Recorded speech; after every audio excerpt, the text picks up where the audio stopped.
evening, everybody. Welcome to the first session of Time and Tide, a Scion game, which I have been kindly allowed to run by the lovely folks over at Himplay. My name is Chrono Magistrate. Some of you may know me as the community manager for Rusty Quill. And I just need to change that volume setting. Cool. As I say, some of you may know me as the community manager for Rusty Quill, a podcasting company. And I am joined this evening by Druttercup, Hintfishy, Nightbites, and making their debut on this channel, Shard Angel. Thank you very much for joining me and for participating in this game. Hopefully it will be entertaining and enjoyable for all of us. So a bit of background. We are playing in a setting called Scion. This is originally designed by White Wolf, famous for World of Darkness, Vampire, Exalted, Changeling, etc. It's now owned by Onyx Path, who are the publishing company for a lot of the White Wolf stuff anyway, but it is now wholly owned by them. They have actually just released the second edition rule set for the game, but we are not using that. We are using my own system hack. So why? Like a lot of games of this nature, there's a lot of things that players have to read up just to build their own characters, let alone engage with the mechanics. So what I term there's a lot of front loading. There's a lot of stuff you need to know in order to try and even get to grips with the base game. I wanted a way of stripping as much of that back to focus on the narrative and let the players explore their characters and explore the mythos without necessarily having to worry about things like optimization. So, although this is not going to be completely freeform, there are mechanics. Players have a lot more leeway with the kind of things that they can do and how they tap into their divine heritage. This is a real-world urban fantasy kind of game where the gods never truly went away, where their divine power still lingers, now adapted for more modern times, where the players are representatives of this legacy. But is it a heritage that they want to embrace or escape? How will they use their power to shape the path through this world? So, if you're familiar with White Wolf games, you'll know them as bucket of dice kind of systems, and whilst I haven't necessarily thrown that out completely, you will still be needing a certain amount of D10s, hopefully not more than 10 D10, and probably not even that much today, maybe, but we shall see. I would like the players now to introduce their characters. Let's start with Druttercup. Oh, I had a feeling you were going to do that. Right. You're the first on my screen. So. I know, this is the problem. I'm top left on mine as well. And I thought, maybe he won't have noticed. Oh, yes, he did. Right. Yes, Druttercup, and I am playing Alexandra Alex Lewis. She doesn't have the world's least imaginative middle name. That's simply what she's called. Former flying officer for the Royal Air Force. Who left under, let's call it medical circumstances, after her plane crashed in Oman. She herself is a fairly persistent, straight-talking sort of person. Quite often does some of her talking at fist length, and is not easily dissuaded from her path. Physically, she is 5'8", tends to wear black leather bomber jacket and black or khaki flares. It's 1971, sue me. And a polo shirt. She affects still a military short haircut, despite the fact that women were not required to so do. She's always gone with not quite a number 2, but tending in that direction. And yeah, that's That's pretty much Alex. It's looking forward to playing her, actually. Cool. Fishy, how about Owen? Okay, so I am playing Owen Fitzhendrick, who is an academic and a translator, best known within his own circles for his two translations of the Mabinogion, one into English and the other to modern Welsh. That's something I forgot to say about Alex. I am not attempting a Welsh accent because I sound like my grandmother, but she herself is from Llandudno. Oh yeah, I do have Welsh in my ancestry, don't I? And does indeed have a North Wales accent.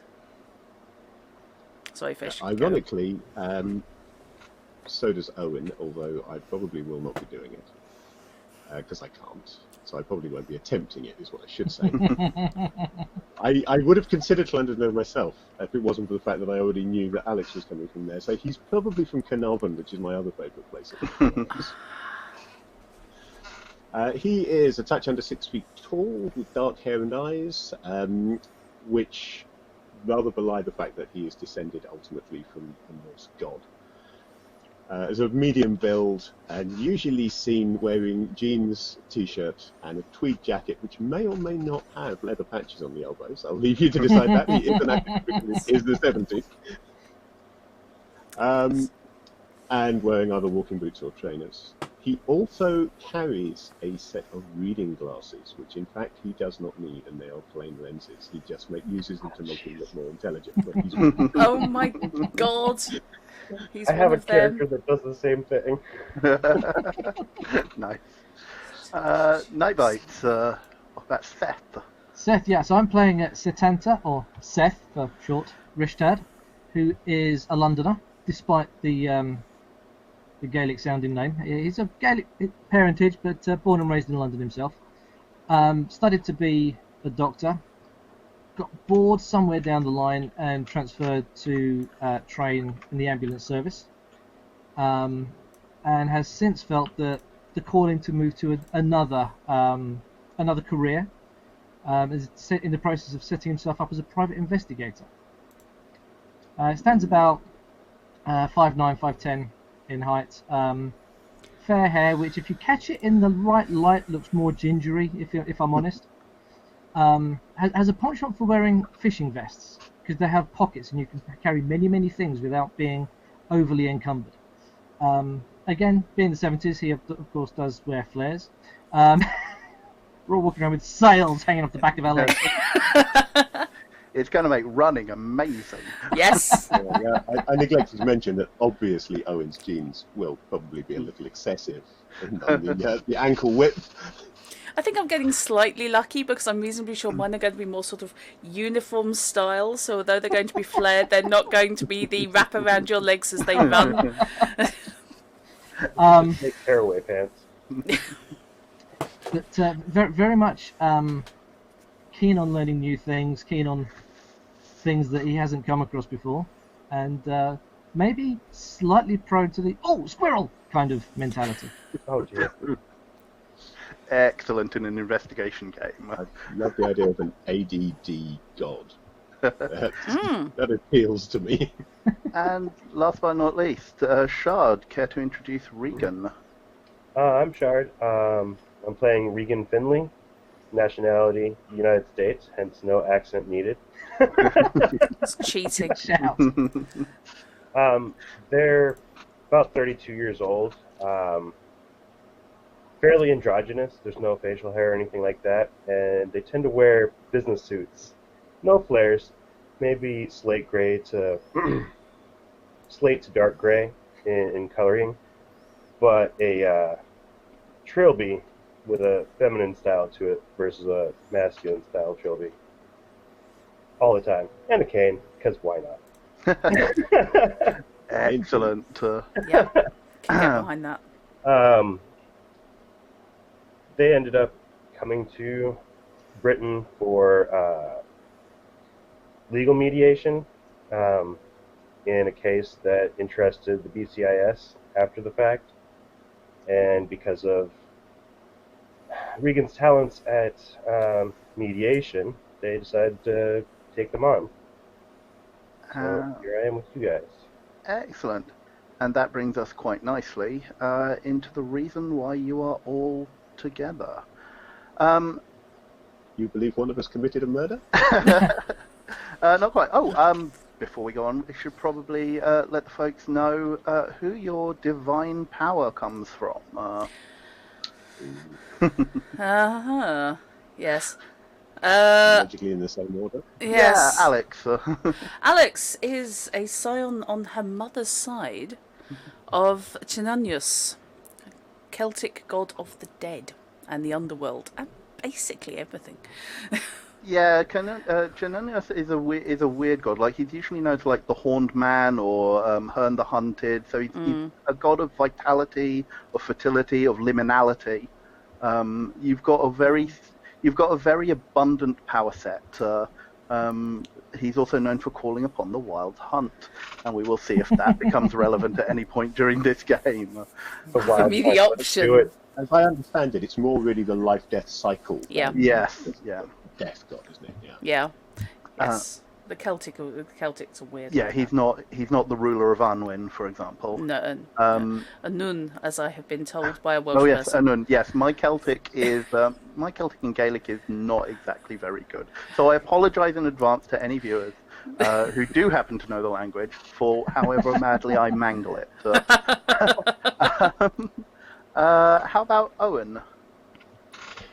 Owen is an interesting fellow because he himself is very much Welsh, but his patron is Bragi, the Norse god of poetry and communication and speech and so forth. So that obviously ties in very nicely with his job as a translator. In particular, should he encounter something that is not one of the 4 languages that he actually speaks, he can cheat and temporarily know it anyway. Excellent. Seth. So Seth is actually staying very much to his familial lineage, being descended from a Celtic god, Lu, who is the god of versatility, laws and oaths, skill, mastery, multitasking, but not ADD. That's something I threw in. But very much jack of all trades, master of all. Hence the career changes as Seth has progressed through life. And Shard, how about Regan? Regan is, Regan tends to blame it on potentially having Egyptian roots, but they're kind of an American mutt, so, But Osiris, with the Scion of Osiris. Excellent. Also with the dead and circle of life, vegetation. There's a pattern emerging here. I can't also quite see it. Steel brokering. Yes. Yeah, there's a lot of overlap between powers as you go through the various pantheons. So it's not surprising that we will have a little bit of that. But how each player and how you engage with your power will affect things like how your powers manifest and how you access it and interpret it. And we will see how that comes out through play. So, if everyone is sitting comfortably, then we shall begin the game proper.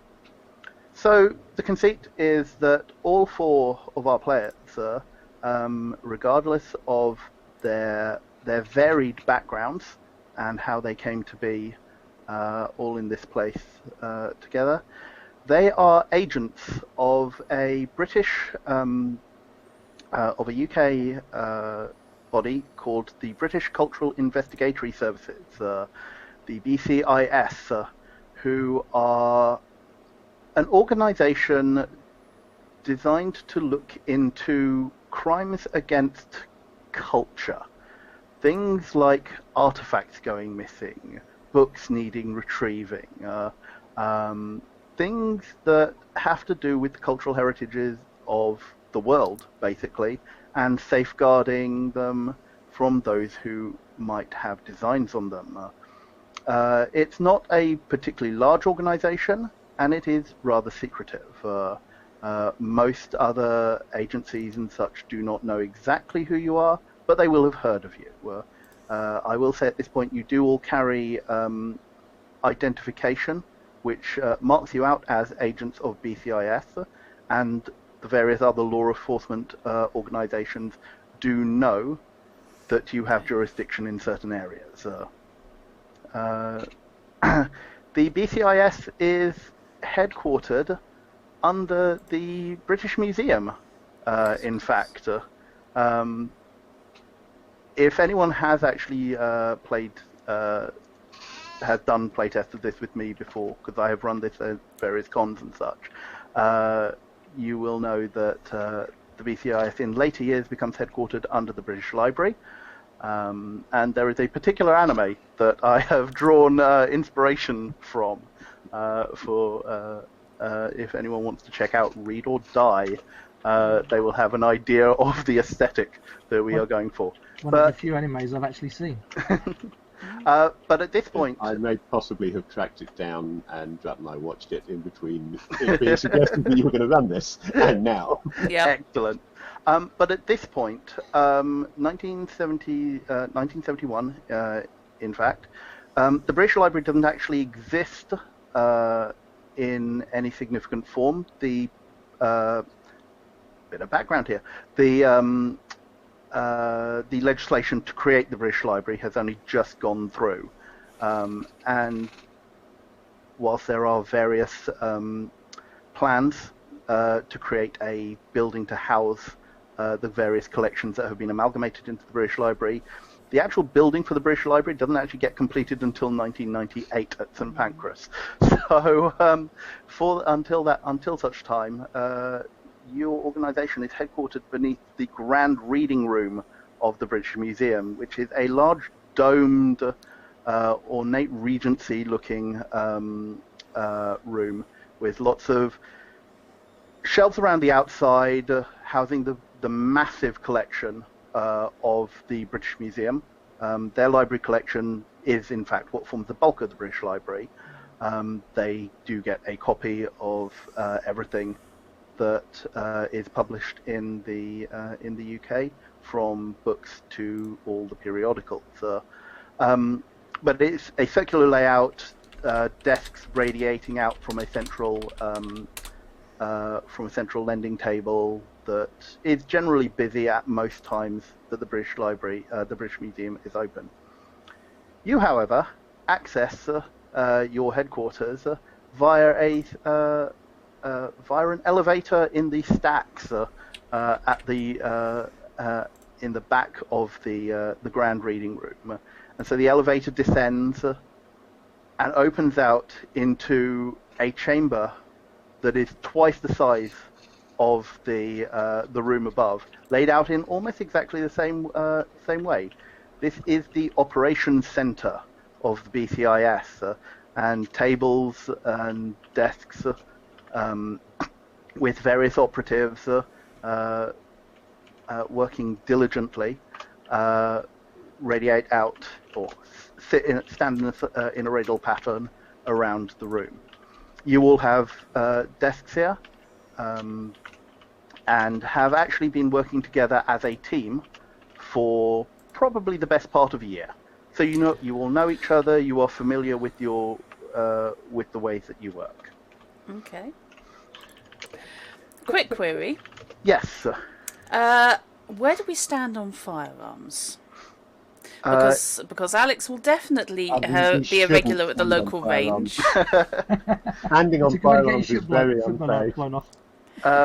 So all of you will have some degree of combat training. Mm-hmm. You will have had some basic self-defense trained into you on joining the BCIS. Okay. So all of you should have at least one dot in a combat skill of some kind, mm-hmm. be it close combat or firearms. Okay. So I've got a point in bang bangs. You've got a point in bang bangs. Oh, for goodness sake, you are not allowed access to guns while you call them bang bangs. If you can't be trusted to use proper language, then I'm very sorry. I will take it away and we'll turn this game round. If you want to give me his boomstick, I'll take it. I'm sure I can work out which end goes where. You are authorized to use force if necessary to defend you or the target of your mission. Right.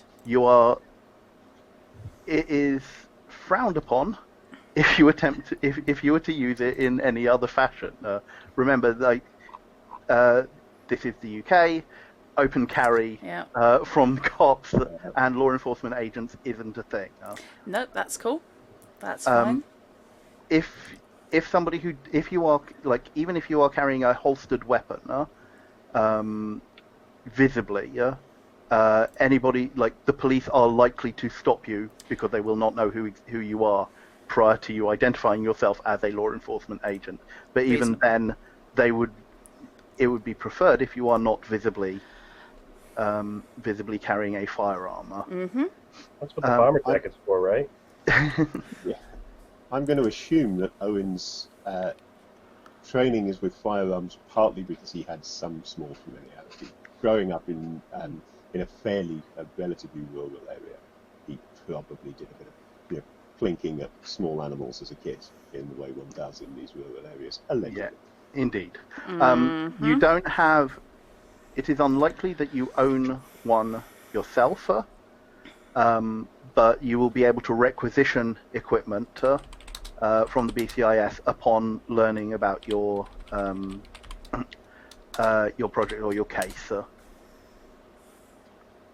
To which, right.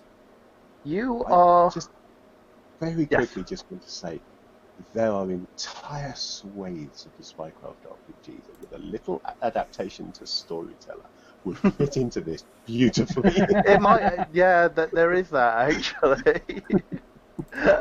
Yeah. I might have to look those up afterwards. Yes, no, don't worry. So, it is a dull Thursday morning as you all come into work and find on your desks a note indicating that you are to see the head of operations, a gentleman by the name of Joker. What? It is his code name. No, he uses it around the building. No one actually, none of you lot know his actual real name. He just goes by the Joker, head of operations. He's also the kind of person that you have never actually seen leave the building. He's there when you arrive, and he is there when you leave, or at least purportedly in his office. And if we pop in at an unexpected time for something, he's still there. Indeed, he is. His route. So, you all gather and head to his rooms. Yeah. And you knock. You enter. His room is decked out his office is decked out like your stereotypical, reading room at a gentleman's club. It's full of plush armchairs and oak bookshelves with darkly stained oak bookshelves, gilt edging. The books on there look really old. He has a large wooden case with cigars in it. Yep, sitting on a large mahogany desk with brass corners and a leather swivel chair behind it, in which sits the Joker. He's a good-looking gentleman that you peg in probably his mid to late 40s, wearing a pinstripe suit. And he has a faint blonde moustache to go with his darker blonde hair. He is very well spoken. You all know this. Whenever he has to give orders, he very rarely raises his voice. Robinson, no, it is not David Tennant. So Owen, as he always does when he's called into this room, immediately and simultaneously feels both completely at home and like he shouldn't be here. That's okay. Alex locates every possible exit, as she does every time she walks in, and puts her back to a wall, or failing that, a bookcase. There is only one entrance to this room, the door that you have come through. Yeah, I just don't trust him. I don't But I believe just that don't trust for a anyone. Already you're suspicious. Yes. Jeez. Okay. I'm not suspicious. I just consider that he's probably competent, and as such, is not going to have locked himself in a room with only one exit. That's called a trap. Regan calmly goes and sits down in one of the armchairs, takes a cigar, puts his cane down, clips off a bit, and lights it up. Yes, he gestures for you all. He gestures for you all to sit, and bids. Do close the door and sit. Thank you. Thank you very much for joining me this morning. What can we do for you? I have a matter of the gravest importance. One that has the potential to cause a significant rift if left unattended. When you say rift, are we talking political or are we talking something a little more esoteric? I just want to be sure whether never mind. I'll shut up. You carry on, please. Political, Carry on. geographic. Straight to the esoteric rift. Yes. It's political, or it's geological, or it's mystical. Or it's all of the above. All of the above. Yes. That's what I was afraid of. That's the one I'm afraid of. It's that one, isn't it? I'm Calm hopeful that it is only one of those. I do not know a great deal about this. However, I am tasking you to go to Cambridge. We have received a request from the professor in charge of the head of the School of Physical Sciences. What's his name? I wrote it down. Yes. One Professor Victor Page, he says, consulting his notes. He has requested a team to be sent to attempt to recover an artifact that they were studying, which has gone missing. He impresses upon us that it needs to be recovered without its loss coming to light, to avoid a significant diplomatic incident with the Greek government. And nobody picked Greek for their patron. That's handy. But I speak ancient Greek. Yes, a couple of you have certain languages that may come in useful. Me, none of mine. Excellent. So that would be me and Shard by the sound of things. The exact nature of what he is asking, he was apparently loath to transmit in our call. However, I have no doubt that on arrival in Cambridge and speaking to him, you will be able to ascertain the full details and hopefully be able to recover this item with expediency. Oh, you're asking the best team here. Yes, definitely the best team in the Certainly the room. best one in the room. Beat you to it. I have the We've been utmost. friends too long. I have the utmost confidence in your abilities to solve this case. What's the time limit? And is it a hard one? That I do not know.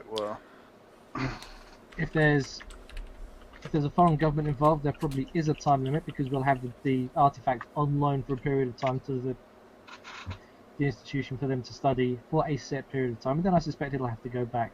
Almost certainly. Professor Page will have the full details, so I would suggest that you attempt to meet him as soon as possible. Absolutely. Okay, Owen, which did you go to? Because you definitely went to one. Feel free to This presumably is up and as we. before you leave, he continues, as I say, utmost diligence, utmost confidentiality. Feel free to requisition whatever equipment you think you might require. He writes he jots down writes a quick memo and passes it to you. This is authorization from equipment to let them know that I'm allowing you access to what you require. Mm-hmm. Okay, Alex will snag the requisition slip. She considers herself to be the single most competent person in the room. Not necessarily the most academic in any way, shape, or form, but when it comes to practicality, well, let's just say. Yes. Good day to you. I look forward to reading your report upon your return. He picks up a bone china cup of tea, sips from it, and you are dismissed. What's good is there was no tea on the desk when we came in. You're so suspicious. I tell you what, if there was a godly power to summon tea, that would just be everybody's first page gone. I mean, I could probably summon tea. Uh-huh. Okay. Right, okay. Yes, the question to Owen as to which he went to is in character from Alex. Well, it will be received with a raised eyebrow and no other response. You went to Oxford, didn't you? It would be useful if you went to Cambridge. But I bet you went to Oxford. Of course, that'd be too I bet useful. he's go to either of them, but he's not going to admit it. Yeah, but you give the impression that you went to it. Yeah. Right.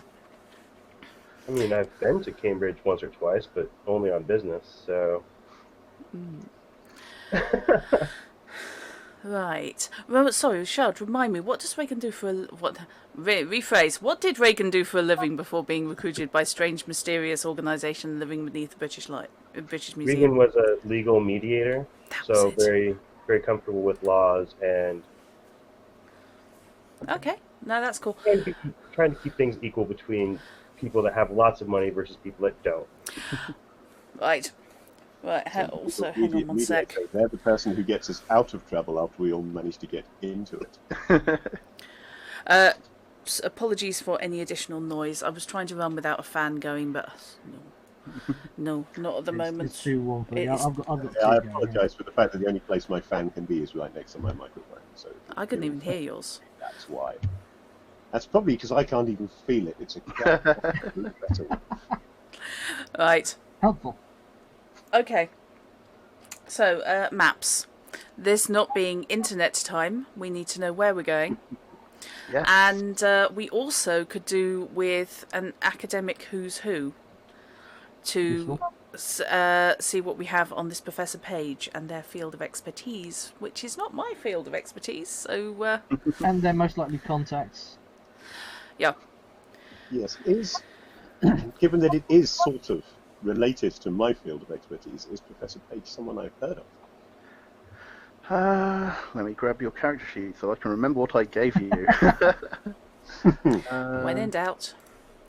I think in terms of requisition, if this is an artifact that's been or an item that's been stolen, we might need to sneak in somewhere to retrieve it.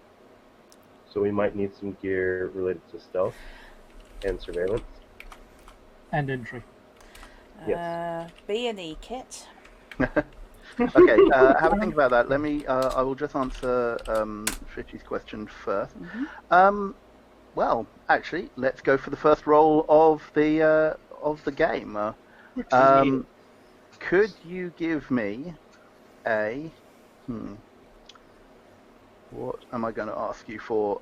Could you give me an intellect plus academics roll, please? Okay, right. Let's see So- if I can swap some dice. I can. While he's doing that, I will explain that, like most White Wolf systems, my hack uses the standard attribute plus ability thing. You've got a number of points in various attributes like might, dexterity, presence, intellect, etc., and various abilities or skills, which also have a points rating. You create your dice pool out of a number of d10 equal to 1 plus the other. Other things like specialities and various bits of equipment might also amend that. So my terrible memory has forgotten what I'm adding to intellect already. I believe your academics is 4.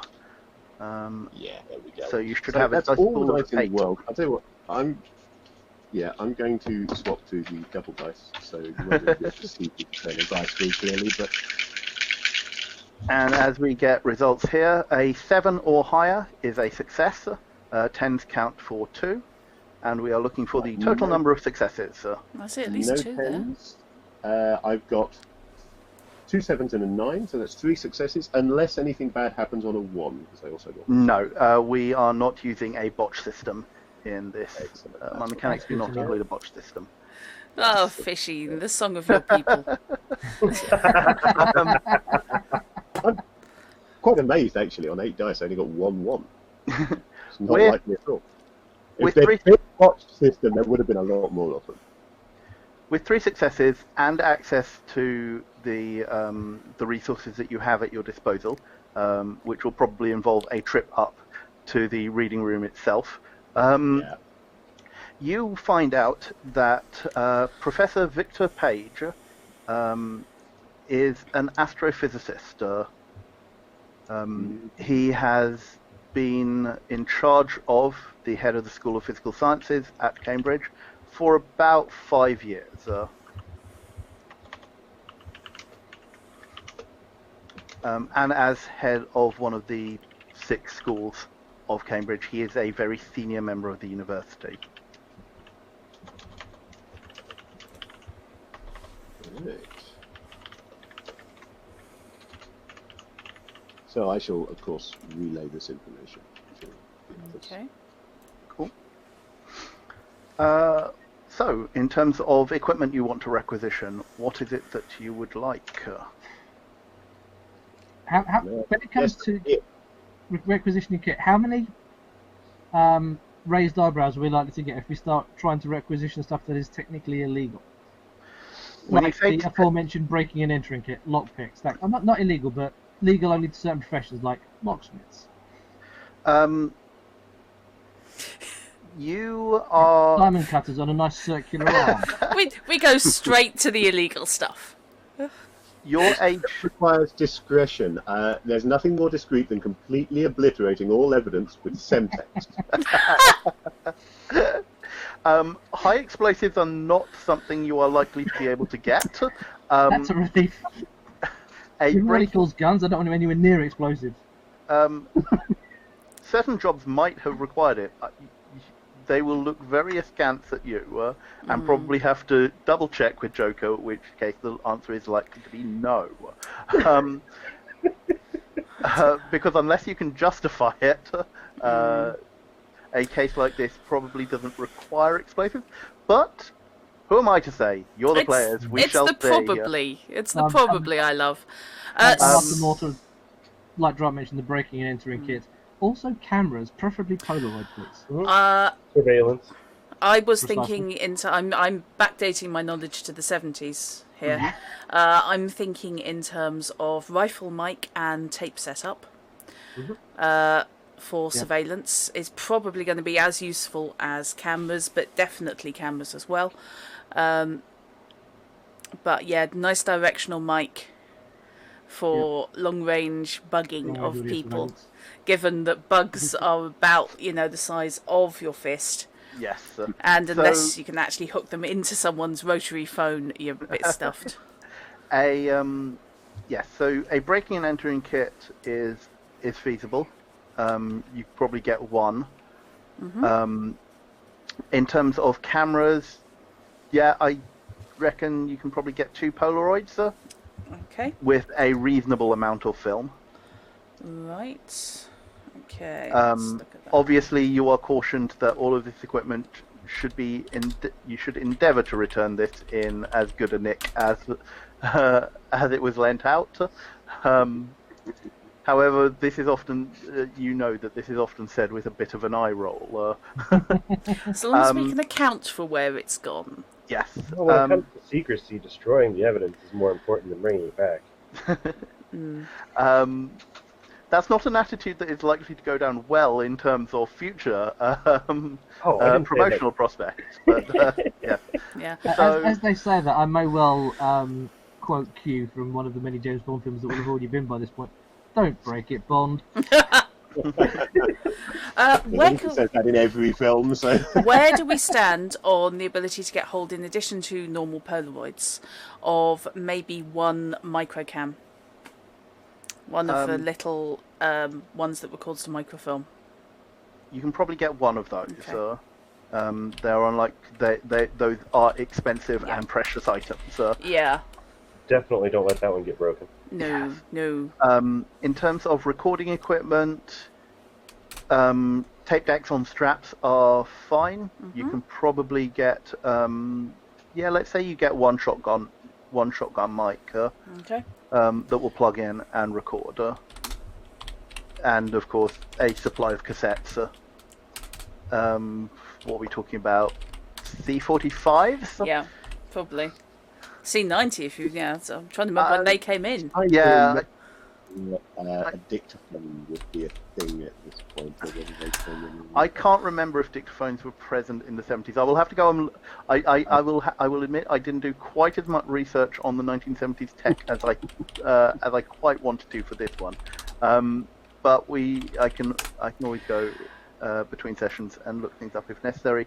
But yeah, like we're talking about in an era of large tech, low tech, and no mobile comms.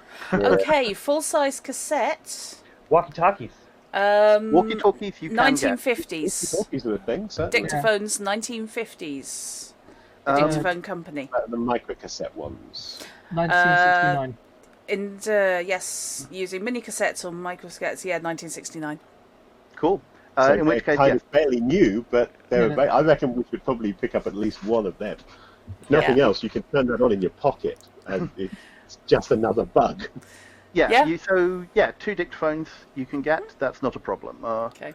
I mean the BCIS is well funded. Yeah, not if we That's get our good to hands know. on them. And Very soon change. present A5 spiral-bound notepad.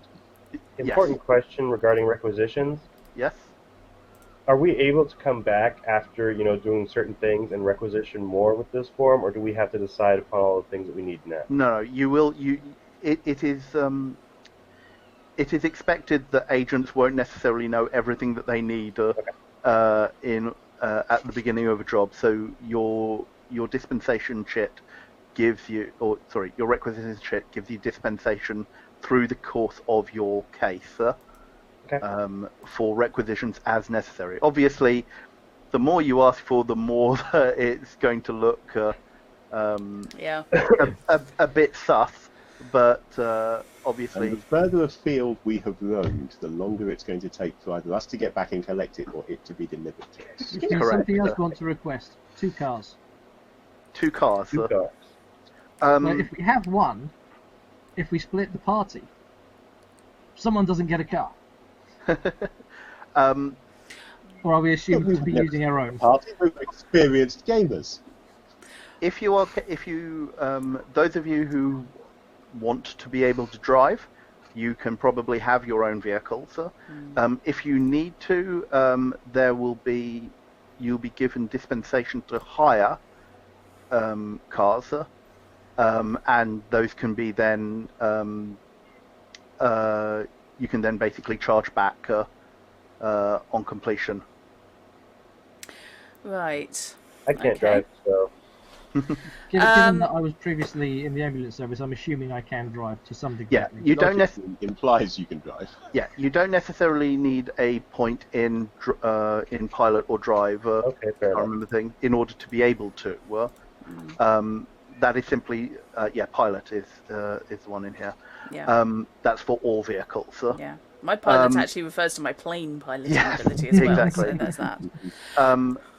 I have a So- car. You'd still be able to roll on whatever your base attribute is, even without a point in it. So Exactly. Like you in can order still to do things. in order to be able to use a skill, a point in a skill doesn't necessarily mean that you cannot do it completely. They are there for things above and beyond the mundane. So most people are expected to be able to drive if they wish their characters to be able to drive, without necessarily a point of pilot. Right. Points in pilot will mean that you are capable of doing, evasive maneuvers if you are in a chase, or things like that. Being able to tail somebody, that sort of thing. Okay. I take it you're okay with we're not playing City Beggars with actual funding and stuff, so reasonable possessions are okay, yeah? Yes. For example, a Mark 1 for Capri is going to be fine because I've just been wikiing them and established that they started in 1969. Thank you very much. Yeah.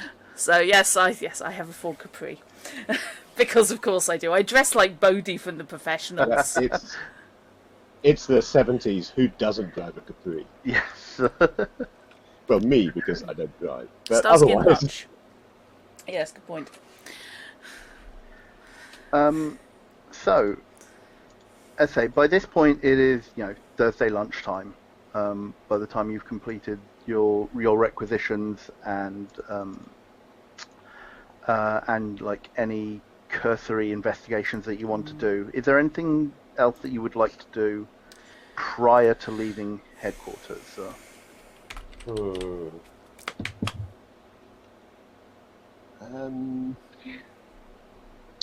I don't know.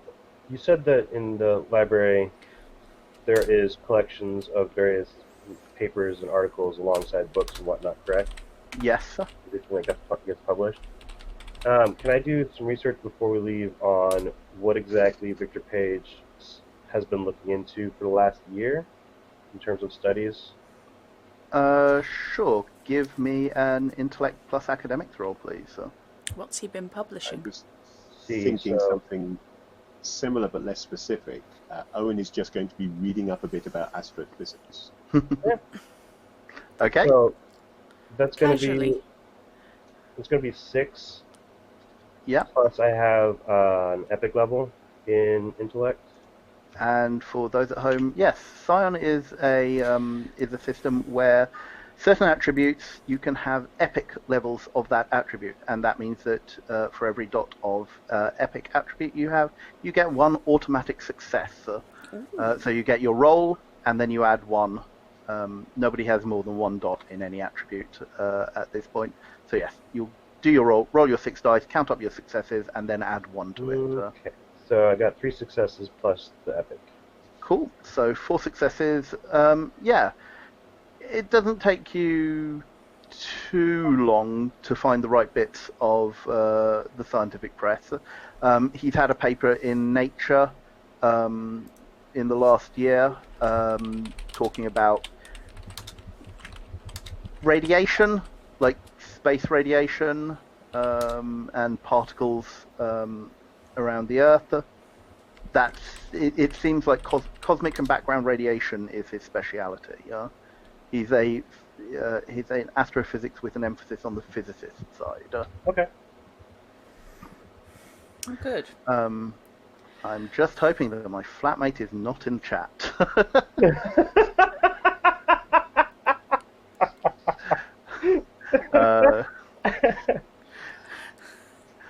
Who?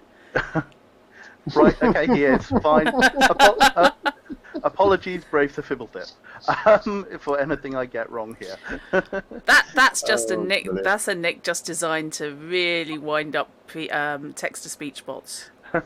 Isn't it, though? Yeah. This is a role-playing game. We're allowed to get things wrong. Yep. Yes. Yes, historical accuracy. Whilst I will be attempting to make nods towards historical accuracy here, unsurprisingly, I couldn't exactly find out who was the head of the School of Physical Sciences in 1971. I'd say give me a I'd minute, just like to but point out, this is set in 1971, and therefore this is the role-playing equivalent of an old ITC series. Expect everything to be completely wrong, but fun. yes, Yeah. Yes. yes. All the colours are far too bright. I was listening to new And we will- countermeasures in the run-up to this. If we get to play multiple scenarios, we will visit the same house in every one, but it will be a different location each time. Yes, and different decor, different wallpaper.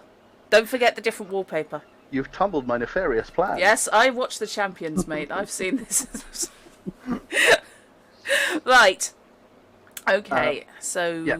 you've done that. So, Owen, did you want to? Yes, you said you were doing some general reading on astrophysics. Yeah. Okay. Yeah, not looking for anything specific, just brushing up a bit, because it's not his area of... He does actually have points in science, but it's not his area of science. Yeah, but I mean, you've got a high enough academic skill that you're probably a relatively fast learner and at least have a decent enough short-term memory that you will be able to retain much of what you read. That's what I was thinking, yeah. I'm hoping it might just give me an excuse to be able to say, but I was reading earlier, so can I roll for this? That is eminently fair. So, what do you plan to do now? Right. Okay. We're in the we were in the morning, Helps weren't we? my microphone now. My dog stopped barking. I'm looking to get some background information on who he's been talking to and what contacts he may already have with the Greek government around this, whatever this artifact may be. So I'm looking to pre-investigate that side of things and get some names in advance of talking to him. How do you intend to do that? Well, we know who he is. Yes. So any readily available public records that the department might have on hand, that I'm assuming they keep a certain amount of surveillance running on such artifacts, so they will have hopefully a basic amount that I can start picking up and get some basic names around. I'm hoping. I'm going for a slightly different tack, but that might tie into stuff that Knight is looking to. Okay. Yeah. I want to dive into newspaper morgues for Right. probably the last 3 months, because patience is a thing. Looking for things like diplomatic visits, cultural exchanges. That's going to make at least the local, if not the national press, especially local newspapers, regarding Greek government, Greek Greek visiting academics, the great and the good. Basically, anyone who would have made the news in the more mundane papers, and just see who's around and whether there's been an influx recently. If the Greek government are interested in this. Okay. So,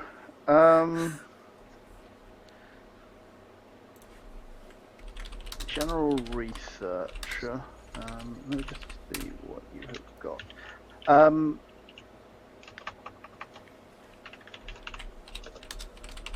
Okay, I'll deal with Drot first, because Okay. it's the simpler answer.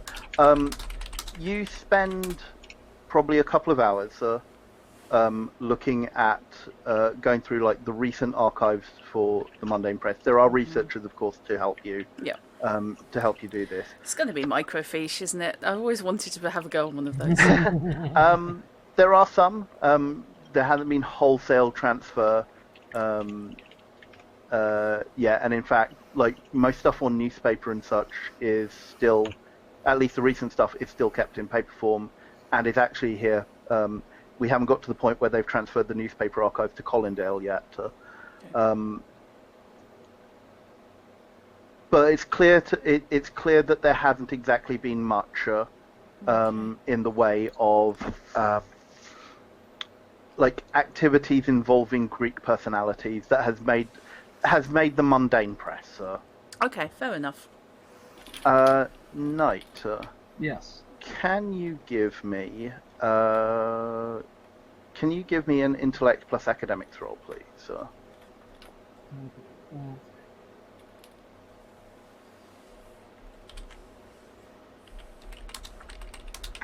It's target number 6, isn't it? 7 is it's 7 and higher are successes. Dang, I thought it was okay. In that case, just one success. One success. Yeah.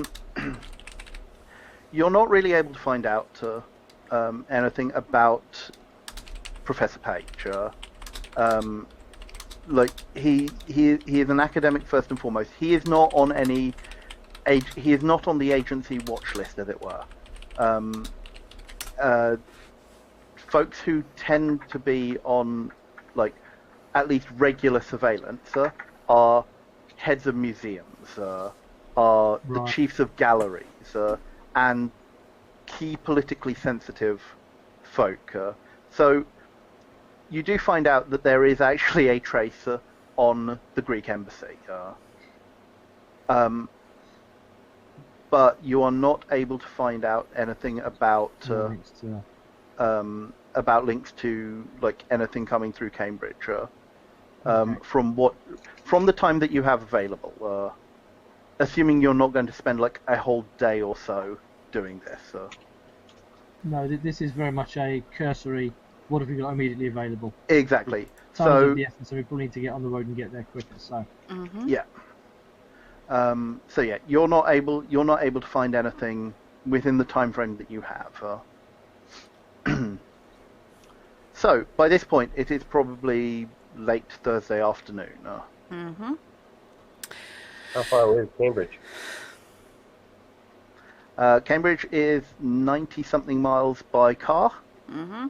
Actually, the M11 bypass road hasn't been built yet, so you are probably talking probably about 2 hours by car at this point. Hour and a half to 2 hours by car, depending on traffic. Should we ring up Professor Victor Page's office and set up a dinner meeting? That's possibly a good idea. not a bad idea. Yeah. Do we want to try and ambush him? Or do we want to tell him we're coming? He's expecting us. He asked for us. He's asked for our assistance. So I know. Has he been told who's coming yet? Do we know? No, you don't. Something we didn't think to find out. Just seemed. I can To be- understand ambushing someone, but we don't. He's an academic. Giving a polite face is probably going to win us more than surprise. Yep. We hold off on the surprise until he lies to us, and then it's surprise, arm up behind the back, and then have a conversation with the wall. Exactly. by our resident strong arm. Thank you. Which I think is, I'm not convinced is me, but never mind. Right. In which case, logically, Owen's the one to put his name to this, on the grounds that he is another academic. Different field, but it's not going to flag up any warnings to anyone who is paying attention to this professor if he's being looked at. If another academic wants to visit with his, I don't know, associates, staff, graduates. Question for Owen then at this point. Do you have your PhD? Ooh. That's a very good question, and I think I'm going to have to say yes. Looking at the 4 points in academic and 3 in coach, I'm going to say yes, he does. Cool. That is eminently fine. God, he's a doctor. I shall immediately adjust his name on the cover sheet. I tell you what, though, that's not fitting in that nameplate.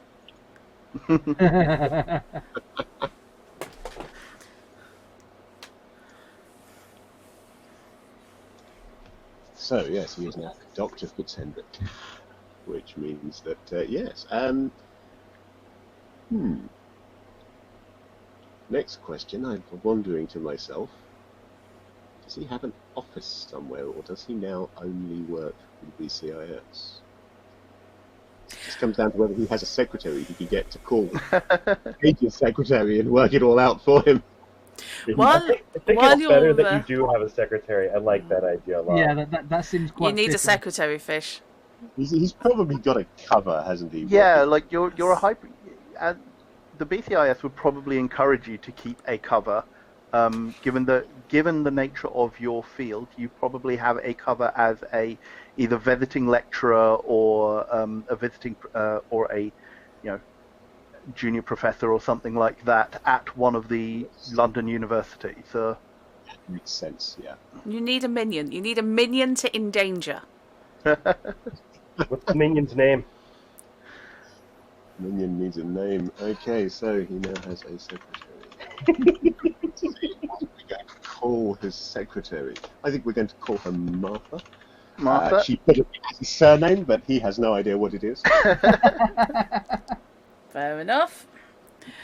Which university are you going to say that you are attached to? That is a very good question. I'm actually going to leave that up to you. Okay. I live nice like that, you can a git like that. We will say then you are a junior lecturer at University College London. Makes sense. While he's communing with the person who lives on the other end of his phone line, who we're not convinced actually exists. He has a secretary, but she lives in Canada and we've never met her. We wouldn't Oh, know my her. Canadian secretary. Yep, Oh, she man, is the now phone Canadian. bill would be so expensive. Yes. And while he's doing that, Alex is going to head to the phone book for the Cambridge area, and is going to look up a B&B and book 4 rooms Sure. because nobody else will think to. Valid. Okay, I think the excuse I'm going to use here. The other thing that Owen does, as obviously his main thing is he does translations, so that's normally translations from ancient texts. But I'm going to use the excuse that I'm doing some translations as a sideline on modern texts, on scientific texts, and not being fully versed in the technical language. I would like to speak to Professor Page to be sure that I'm getting my translations right on this Okay. text. So you're going to ask your... specifics of that, because secretary to secretary, that kind of detail doesn't get involved. Yeah, sure. So you are setting up you want to set up an appointment under a cover, basically. That's correct. Sure. When do you want to make it for? When do we want to make this appointment for, guys? Do we want a couple hours? Like, First, or It's late afternoon now. We It takes a either... couple of hours to get there. Yeah. So tomorrow morning is probably the best, because otherwise we'll be exhausted from the travel just getting there. It's also a more reasonable time to have an academic meeting. Scouting around first before we actually meet them there. No, we can spend a night scouting around first. Okay. She's right, you know. As soon as the earliest convenience upon the morrow, then. It's not too long afterwards that Martha rings you back. She's always a bit wary about ringing this number because you've never quite, like, what have you told her that this number is? Little, really. Sure. Because she knows it's not your home number. If he's not there, phone him here. Yeah. No explanation of what that number is called. So, Sure. So periodically, if anybody else answers... lover or Yep. Yes, it's a discreet hotel. Yes, so she rings back probably about 20 minutes later to say that she has set you up an appointment with Professor Page at 8:30 tomorrow morning. Lovely. Thank you, Martha. You're welcome. You're welcome, sir. Chrono, are you Yep. okay for me to own a set of knuckle dusters? Yes. Right. Wow, you are a brute, aren't you? See, that was me looking to improvise and just use my key ring and the We attack see keys. such different equipment, don't we? Why do you think I have a cane? Can I have knuckle dusters? Drut, you've managed to acquire a set of rooms at a B&B on Lensfield Road. Uh-huh. Okay. Okay, and I'm expecting a funny name, but I'm not necessarily expecting it of Chrono.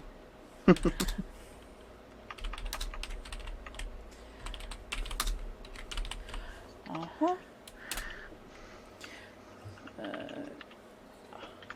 Ow. The B&B, actually, I have the name that of a place which did actually exist near where I grew up. It is called the Nowhere in Particular. I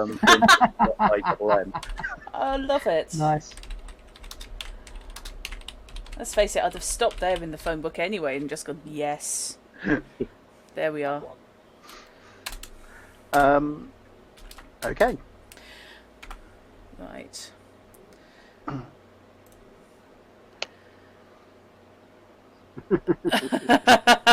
You just want to use something, anything. I need to use it now. I'm waiting for guard dogs, to be honest. Trust me. So, your I think preparations done? I was reading some stuff on astrophysics. I reckon I needed that to understand any of it. Fair. So what time you're planning on heading off this evening, I guess? Yeah. Yeah, Sure. as soon as we're done with preparations, after the appointment's set up, might as well head out and get settled. Yeah. Sure. Okay.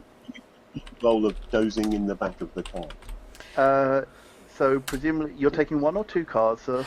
I would recommend taking both cars. I will be driving Ramon, which is my orange 1974 Capri, Mark 1. Wouldn't like to suggest anybody taller than a toddler get in the back. I've seen pictures. Yeah, I've been in the back of a Capri. You won't be dozing in the back of that. No. And unfortunately for you, I'm driving a Mini Cooper S. You just hate me, don't you? The Cooper S is actually really quite a sprightly car. Okay, so I'm reassessing. What I'm probably actually doing is strapping a bed to the top of the car. I fit quite comfortably into this half seat of either one. Sure. I like the cockpit feel. Yeah, I'm not surprised. Okay, so you pack yourselves up and set off towards Cambridge. Yes, everyone's allowed one very small overnight bag. I've also seen the boot space. Yeah, we're not really driving cars conducive to carrying a team around. We are, however, driving cars that are set straight off the ITC backlot. Absolutely. And there are 2 cars between 4 people. We can carry enough. Yep. Yeah, we can put the luggage on the very, very tiny back seats. The back seat to buy the car. So Okay, we've got that. so we've got the gear. Anybody bringing anything entertaining so that we've got it on the books that they themselves own? Rather than stuff we've requisitioned before, rather than us bringing it on Chrono later. What years was Queen playing? 60s onwards. Yes, Great. forever. I'm bringing a Queen, couple. King Crimson, Everything that fit into the Floyd. on the moan turn into Queen. I wonder. Yes. Oh, excellent. Keep yourself alive. There we go. Tooling up the road to that. Jefferson Airplane. I'm just listening what's roughly likely to be playing in my car. Yeah. Oh, I see. I probably also brought some light reading on cosmic and background radiation. Light reading. When you say light reading, I didn't think you meant light particles. Yes. Owen will be continuing his hobby. He's been spending some time of late going through Lord of the Rings with a red marker. And if you ever got your hands on Tolkien, Yes. There are some things I'd like to say to that man. C.S. Lewis is probably still alive at this point. What exactly were you thinking out with the final battle? Sorry. Theological arguments with C.S. Lewis about the nature of Tolkien as well would be. That could be interesting, yes. Yeah. What did Probably, you? probably an hour into the drive, I start talking over the walkie-talkie to the other car. I spy. My little eye. Oh, Something. we've got this is 70s. We've got CBs in the cars. Yeah. Oh, yes. CB radio. You'd probably Absolutely. you'd probably have to requisition a set, or that you actually. I mean, you probably if you're going about on BCIS business on a regular basis in your own vehicles, actually, you probably would have been assigned sets. Excellent. Yeah. I was just thinking more literally citizen band radio, Right. because that would just be really cool anyway. Well, that'd be the obvious. Walkie-talkie option, of course, is actually just a couple of handheld CBs. Yeah, although specifically CBs are on a different Not- frequency to the police and the military, which is why they're Yeah. citizens band rather than bureau band. Yes. I still recall listening to a CB receiver only I had when I was a kid, and listening to Manston talk in a plane that was having difficulty landing. That's right. A friend of my mother had that on her telephone. Wow. No. But an interruption on her phone call, and she said, "Do you mind? We're trying to have a conversation here." And Dr. Scott's, "Madam, we're trying to land a plane."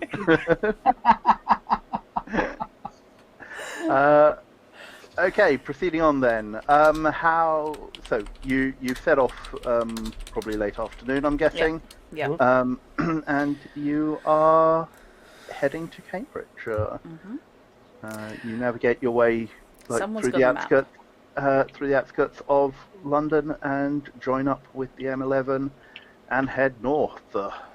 Down, down, down. Down, down, down, down, down. Sorry. Your trip proceeds uneventfully, and you pull into Cambridge. Well, unless you want to do unless you are particularly wanting to do something during your drive up.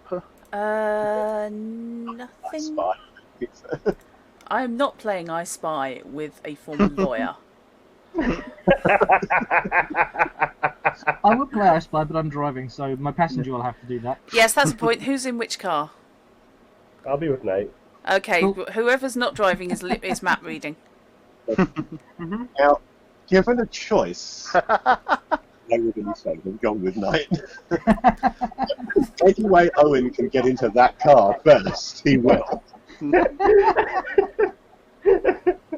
You do realise that the only reason I've got a Cooper is because Drutt already bagged the Capri, and I wasn't going to clone Drutt. It's just I've already got in his background notes that because he is Welsh with a Norse patron, he feels distinctly uncomfortable around people with Celtic patrons. And I'm working on the principle that he's known. I don't know why. Because I have, I suppose. Working on the principle. I haven't. I was going to say because working on the principle that he's known Alex longer, and therefore is more uncomfortable with her. Oh, and if you'd like to go with Seth, that's fine. I'll ride with Alex. It's good to know that you'd rather go with that Celtic person than this Celtic That person. person, yeah. I'm working on the assumption that he's known Alex. I don't know why I'm assuming he's known Yeah. Alex. Maybe it's because she's actually Welsh Yes. as well. Really.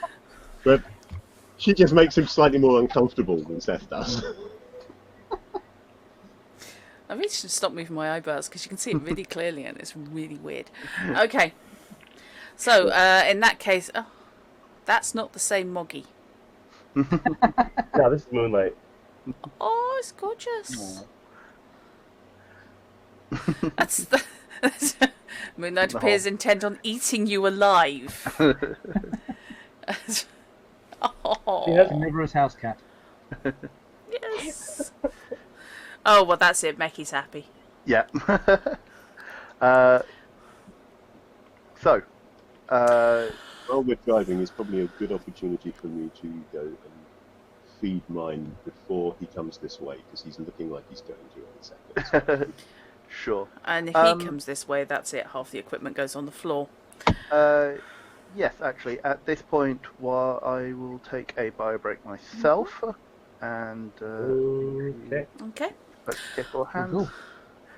I won't put the AFK up on the stream, so if anyone in stream has any suggestions, questions about the characters, anyone who missed our intros would like to know who they're dealing with, and any musical suggestions for the tape decks in the cars, because I don't know about you, my Capri definitely has a proper tape player. Probably an aftermarket mod. Mine definitely has a tape player. I'm wondering. I'm thinking I've probably added an 8-track as well. Oh my god. Knowing you, you've wired in the extra speakers. Of course. Yes. Yep. Which was... You used to drive various minis, didn't you? I did indeed used to drive. In fact, I said in chat a while ago I used to fit my drum kit in the back of a Mini. Yeah. I just distinctly remember us getting about 6 people into one of your minis at one point, because 2 of Yes. us were in the boot. Yes. I've seen it. They're very good clown cars. They're They are. incredible clown cars. You can get a lot of people in a very tiny space. Yes. You can indeed. Yes. They go- My last Mini unfortunately died horrendously when I submitted it for its MOT, and they refused to give it back because the rust in the subframe was what was holding the rest of the car together. You can see the road through the floor. Yeah, it really was in a bit of a bad way. Oh my god, Flintstones time. Yeah. It's not Yeah. that dangerous. It's just a hole in the floor. So, we have very different road safety standards on this side of the Atlantic to that side of the Atlantic. Oh no, we Back in have there. some pretty high ones. But when I you're think we trying have to, when you're trying to have the cheapest vehicle as possible and avoid any trouble, you end up sometimes with vehicles that are slightly falling apart.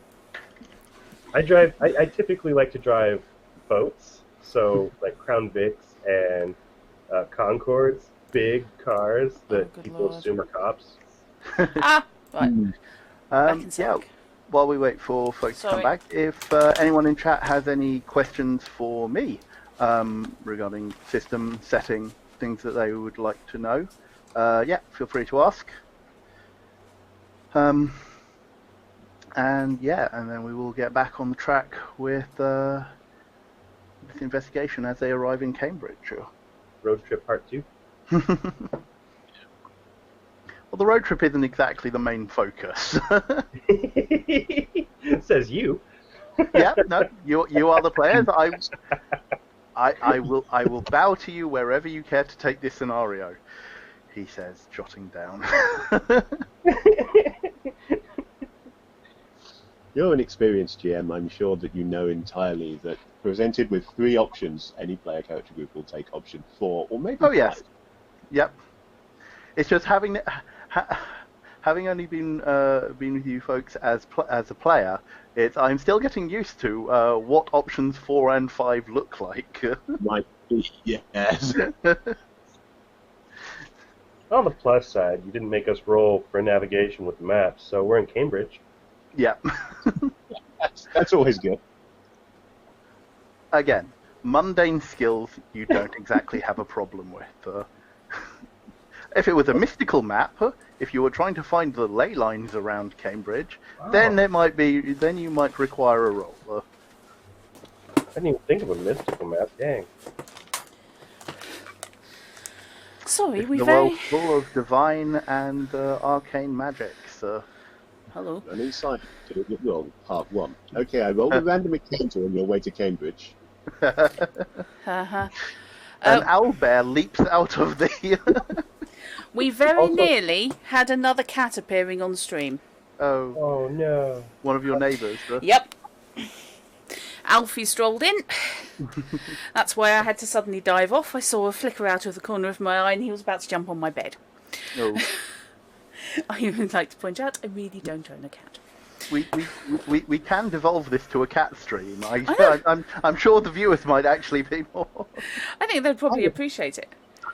Cat, because actually Alfie's really cute. Alfie is cute, but don't try and pick him up.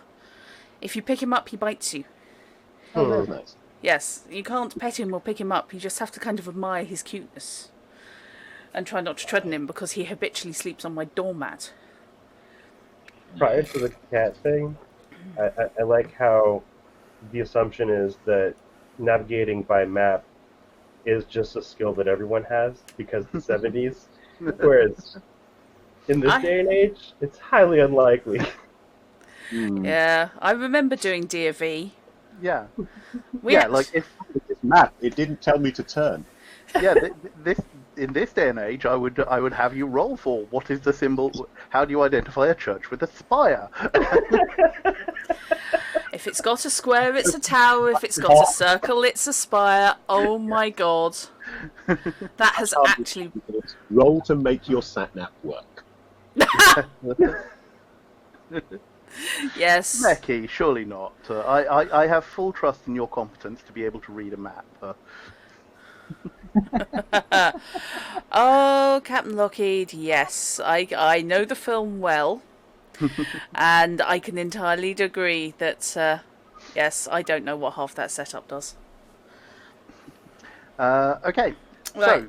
so now that we're all back together, yes, you make it into Cambridge without incident, and pull up at your lodgings on, as I say, Lensfield Road on the edge of the city centre. Okay. No. Windows, no. Don't do that. Uh-oh. Windows having a conniption. Windows decided to close the files I had open, but that's fine. That's all Naughty good. Windows. Fortunately, I'd saved. Right. Okay, yep, I will do that. Pull round and park and none of this reversing lock. I can do that. Sure you Skunk. can. I suspect Seth is probably one of these back and forth until he is mathematically perfect between any other cars. I don't have any points in pilot, so yes. Yet. Oops. To be fair, Meki, I get left and right mixed up still. I'm looking at fish with judgment in my eyes. She genuinely calls out the wrong direction if she needs me to turn. I have to do that with my spouse. Yep. Especially if he's under stress in the video game or something. And it works 9 times out of 10. He doesn't like it. Right. Yes, so, you arrive at your lodgings, and you can get Okay. yourself checked in without hassle. Yes, and without credit cards, probably. This is going to be cash. This is a cash economy at the moment. Exactly, yeah. Oh, God. Oh, my... Hang on. Oh, crap. When did decimalisation come in? Later 73. this year. Oh, is it 71? I thought it was late 71, but it's 73. I think it's 73 because it's the same year yeah. as me. Yeah, that's what I thought. Yeah, so, okay, so we're still a little bit away from decimalisation, but the country is gearing up. Uh-huh. Imperial currency. I really do not know. No, tell a lie. No, I thought it was, 15th of February 1971. yeah, sorry, I thought it, because my Okay, parents, thank yeah, God 'cause for it was- that. when my parents arrived in the country, I honestly Fair thought it was 73. I was clearly wrong. I do apologise. but we, Britain is still using the halfpenny, even at this point. Well, I remember halfpennies. yeah, I do. Yeah, they got rid of the halfpenny when we were kids. Sorry, Fish? Yeah. I typically just let you guys deal with the money because If we were in pounds, shilling and pence, then I actually No, just like- brought up the Wikipedia page because I really can't cope. No, If you count shillings and pence, then if I I, have to change accents, because then clearly I would be playing Brunhilde, because we'd be Would be up north somewhere. if I had gotten that wrong, I would have actually said decimalization happens earlier regardless. Gods exist, but apparently we can't change our currency any sooner. Yeah, no. Yeah.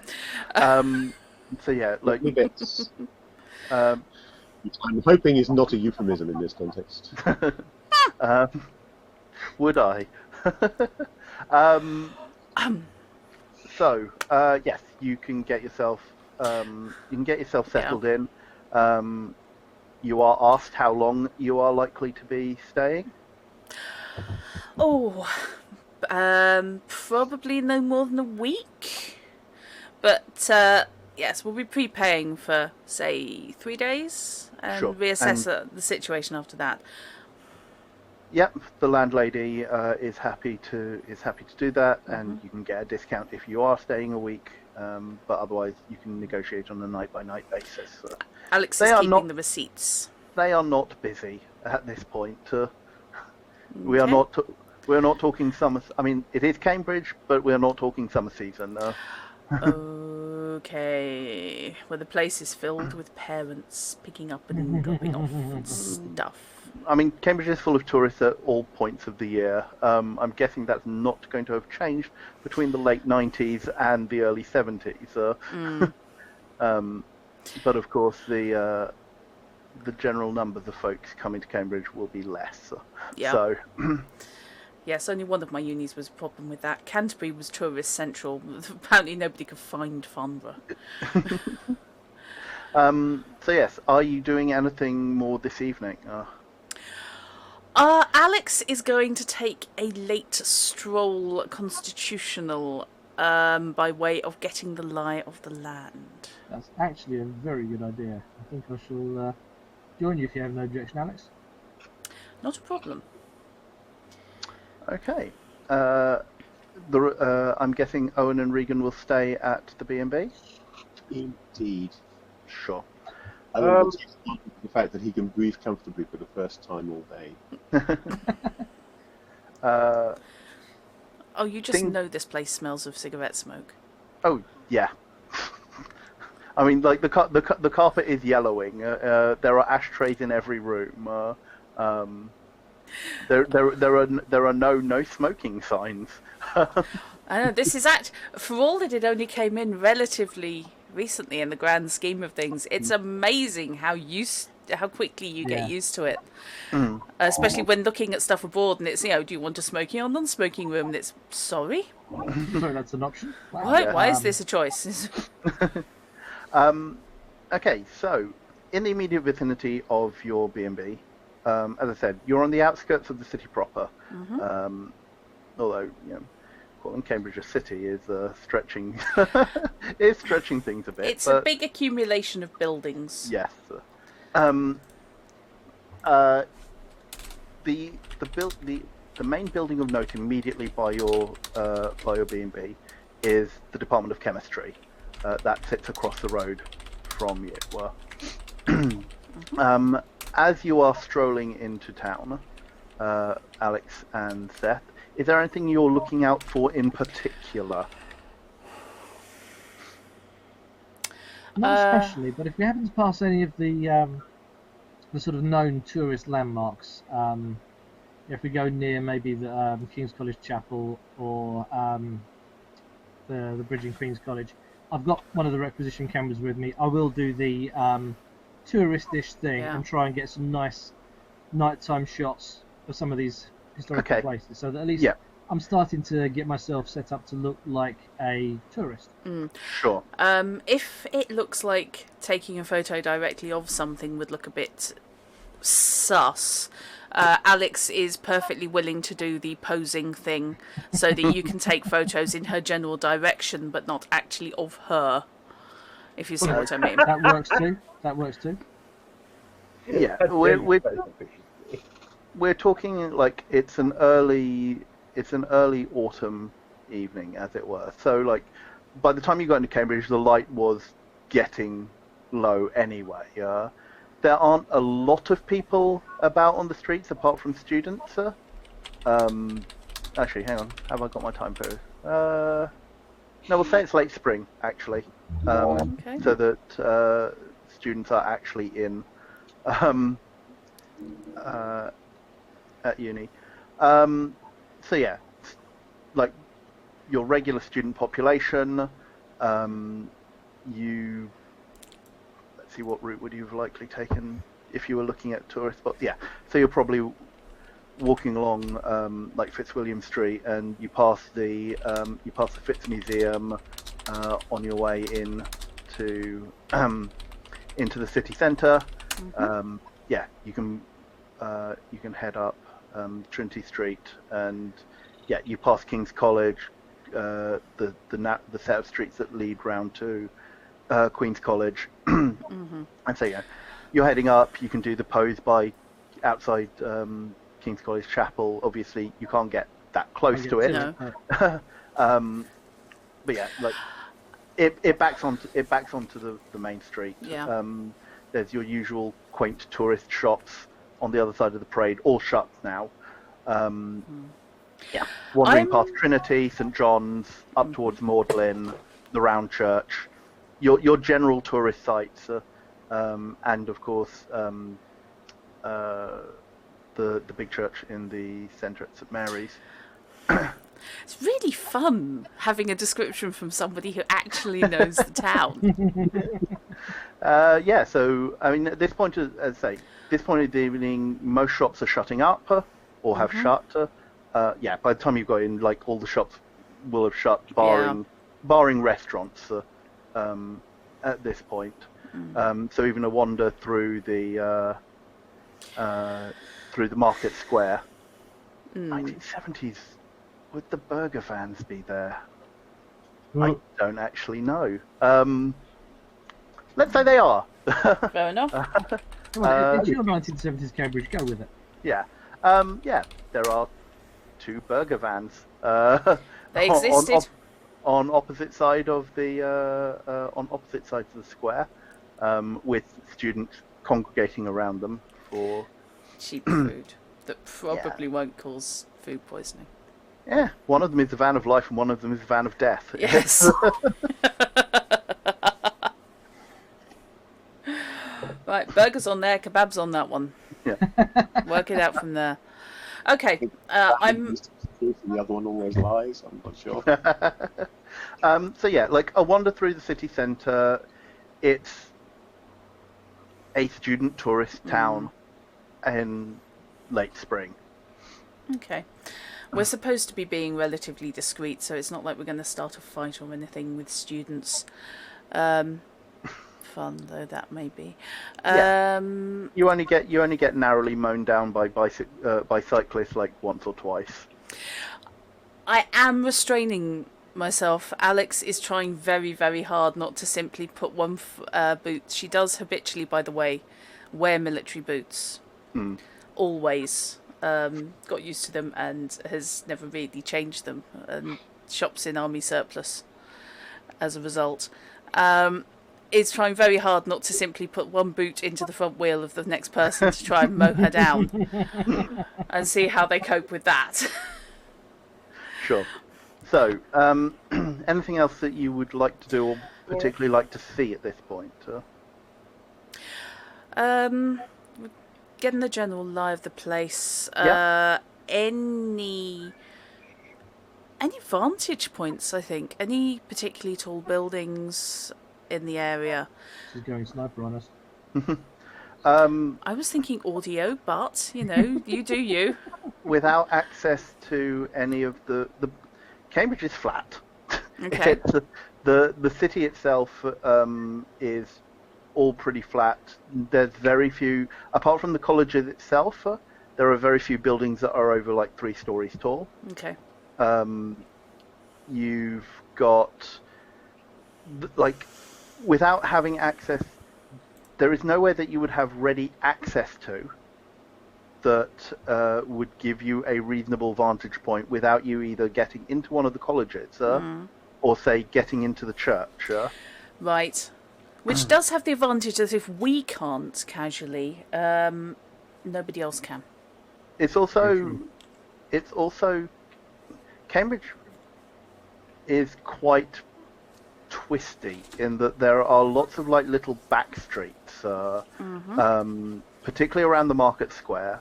So even getting up on, like, if you wanted a vantage point over the market, you've got the church or getting on top of the Guildhall. Right. The Lions Yard shopping centre probably does exist at this point, but not in the state that it is now. So yeah, there is a small shopping centre on one corner of the market, but again, it's enclosed. I mean, it's a concrete monstrosity. Okay, I think we're getting the general gist of this place. Yeah. There are various, like, along certain streets and things, so, like, if you're heading back, if you take a different route back to your B&B, like, orbit. in the, let's say that's the west, if you're heading back along the north bits, you're passing, like, Jesus and Christ's colleges. And there are... I think Jesus could have a completely different meaning. Yeah. So, like, there are walls around these colleges, which are above head height. But again, there's very little that is concealed unless you can get up onto the rooftops, or into one of the colleges and have a vantage point over, like, one of the quads or something like that. So you reckon that unless there is something or some way very specific you want to stake out, there's nowhere that is generalized good spot. Okay. No, that's fine. It's as much as what could we expect if somebody was surveilling us. Yeah. So yeah, I think in that case, yeah. Unless you fancy hitting one of the local pubs, Seth.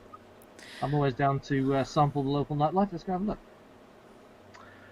You have to go hit a pub without us?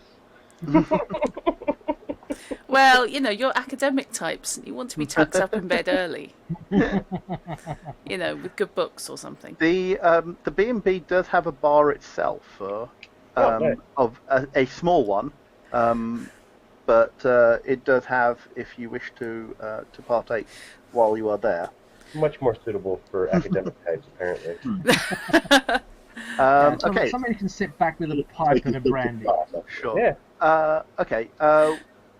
We've got both kinds of wine, red and Alex white. and Steph, whereabouts, like, what part of the city do you want to try and? We might as well look and see what's nearby the science area, what they've got near the science. Yeah, rooms. what I'd like to do is look for where not necessarily the students, but where the lecturers drink. Yep. Ooh, Again, where likely would to the be lecturers nearby, drink? but not cheap. That's what expense accounts are invented for. So, okay. Yeah, I mean, there's the obvious one for you guys. It's the Eagle, which I will come back to in a moment. Regan, I presume you're going to head to the bar in the B&B? Yeah, probably. Sure. Is Owen going to join you, or is Owen having an early night? I'm not going to open the door and ask. Sorry, Fishy, I didn't quite hear that. Owen will definitely be going to the bar, yes. Sure, okay. As I say, out of season, there's probably only the landlady's husband who is running the place. It is one of those kind of like, they've installed it in the corner of what was probably a lounge that has had a wall knocked through to make it slightly bigger. You also reckon that this is probably the breakfast area in the morning as well. That they just have like a small bar. You've got the requisite glasses hanging from the top, and a small set of optics, and probably 2 pumps. Fair enough. I've been to that B&B.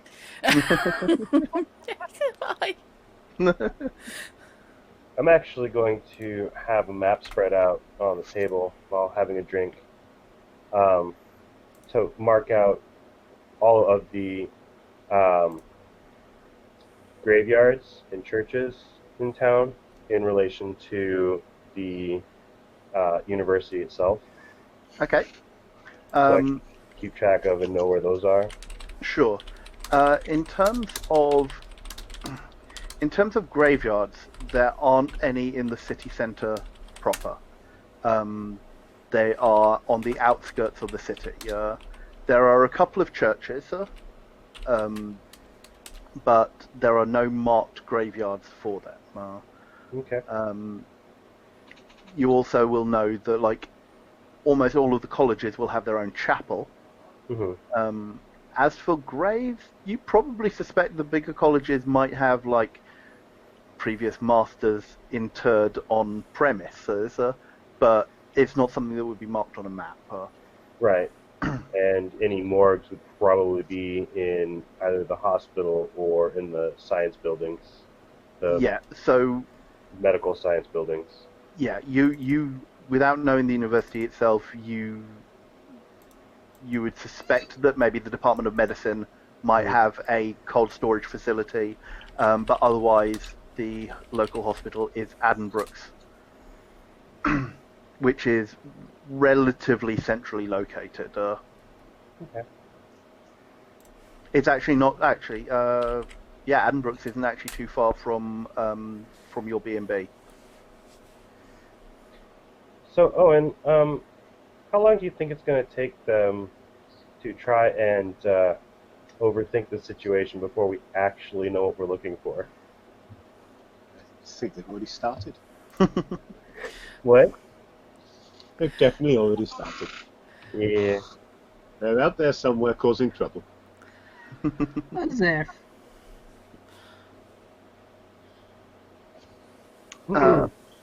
Is there anything in particular that I say you guys are the only people here, barring the barman? To be honest, Owen is sort of treating this like any other business trip at the moment. He's completely ignoring our mission until we meet with Professor Page and find out more about it. Yeah, actually, Regan's doing the same thing and just gossiping over it. Oh, really? Yeah. What They're was so the detached up to, aren't they? what was the B&B's owner's name again? Please tell me it's Barry. It could be borrowing Barry the barman. Yeah, let's say the barman's name is Barry, and his wife is Lucy. So, have you guys had a lot of visitors in the recent year? Not a lot. We're gearing up for summer season though. Going to be full. We're already mostly booked.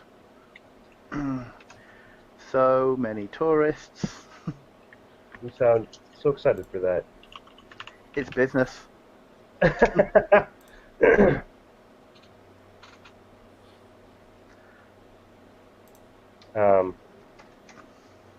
Any tourists recently that stood out? He shakes his head. Fair enough. As they, not many people through in the last month or so. All right. You're the largest group we've had for a bit. Yeah. My friends wanted to show me around England a little bit. Are you over for long? I'm planning on staying for a while. Wanted to visit the country a little bit. Well, plenty of historic stuff to see around here. That's about how that conversation goes. Yeah. Like, if you ask him about local stuff, he will tell you. But, like, he is not overly chatty, but he is perfectly pleasant to talk to. Okay, I will, unless Owen has anything, I will jump back to the others. Cool.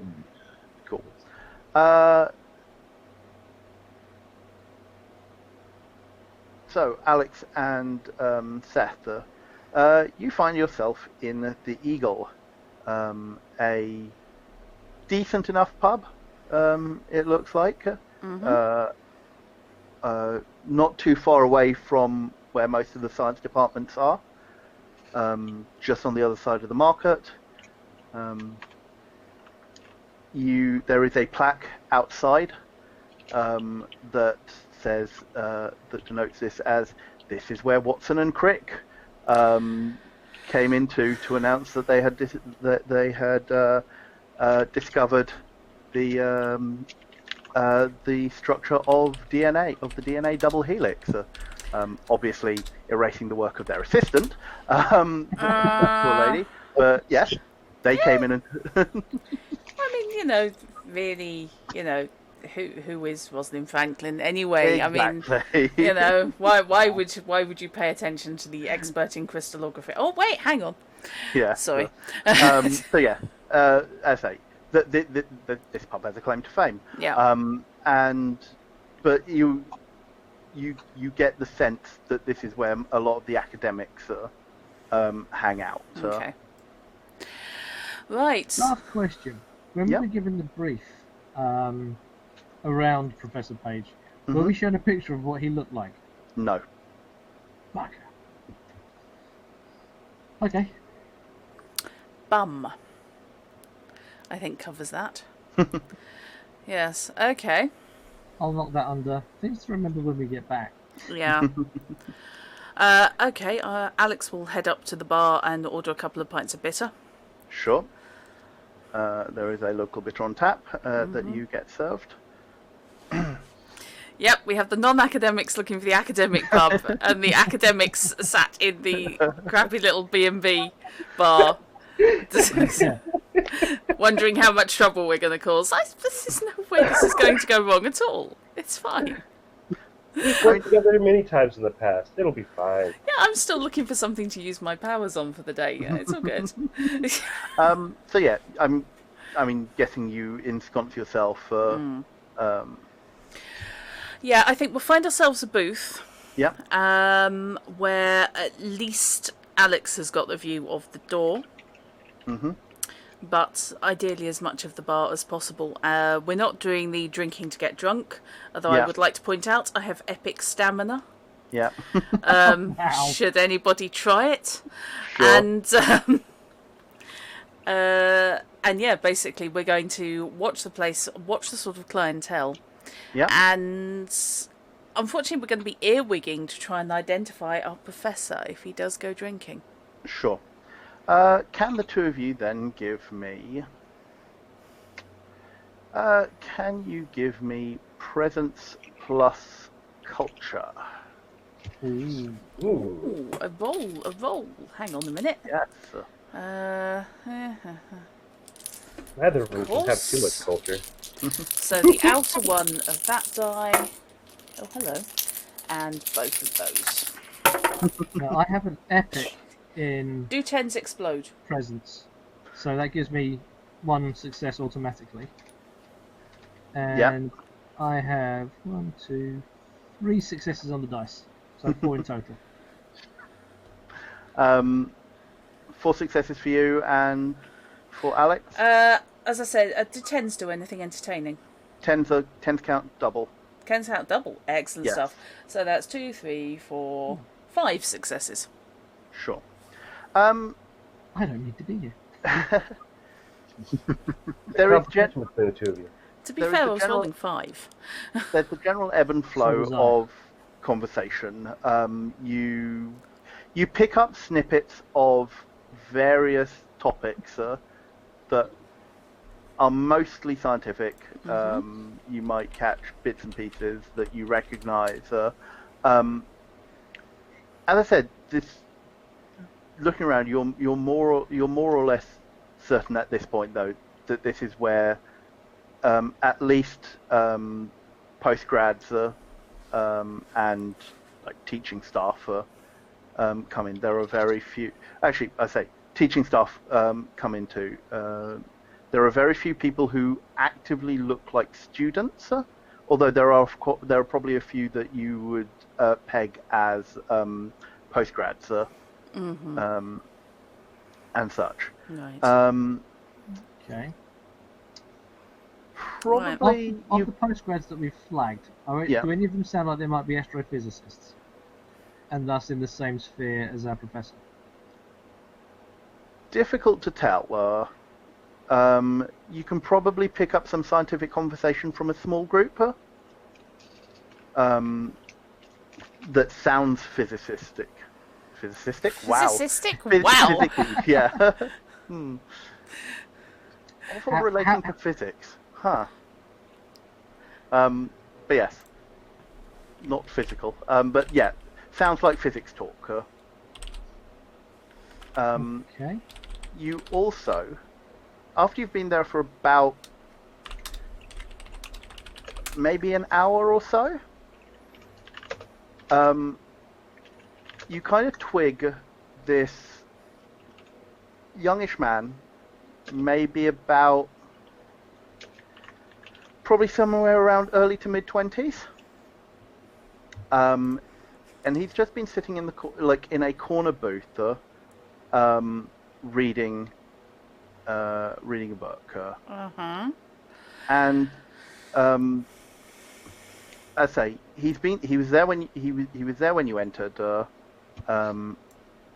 and barring a trip to the bar to get himself another drink, has remained there all the time that you've been.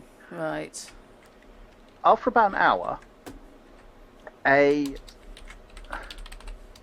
tall woman joins him. And like he gets up, shakes her hand, and she sits down opposite. Not romantic then. Doesn't look like it. That's actually sotto voce to Seth. Noted. And they start having an animated conversation, but it is pitched quite low. Are there any entertainments in the pub? One-armed bandits, billiards, shove halfpenny, There's probably pinball. there is probably one fruit machine that has nobody around it, and there is probably a couple of bar games. Are any of these bar games anywhere near this discussion?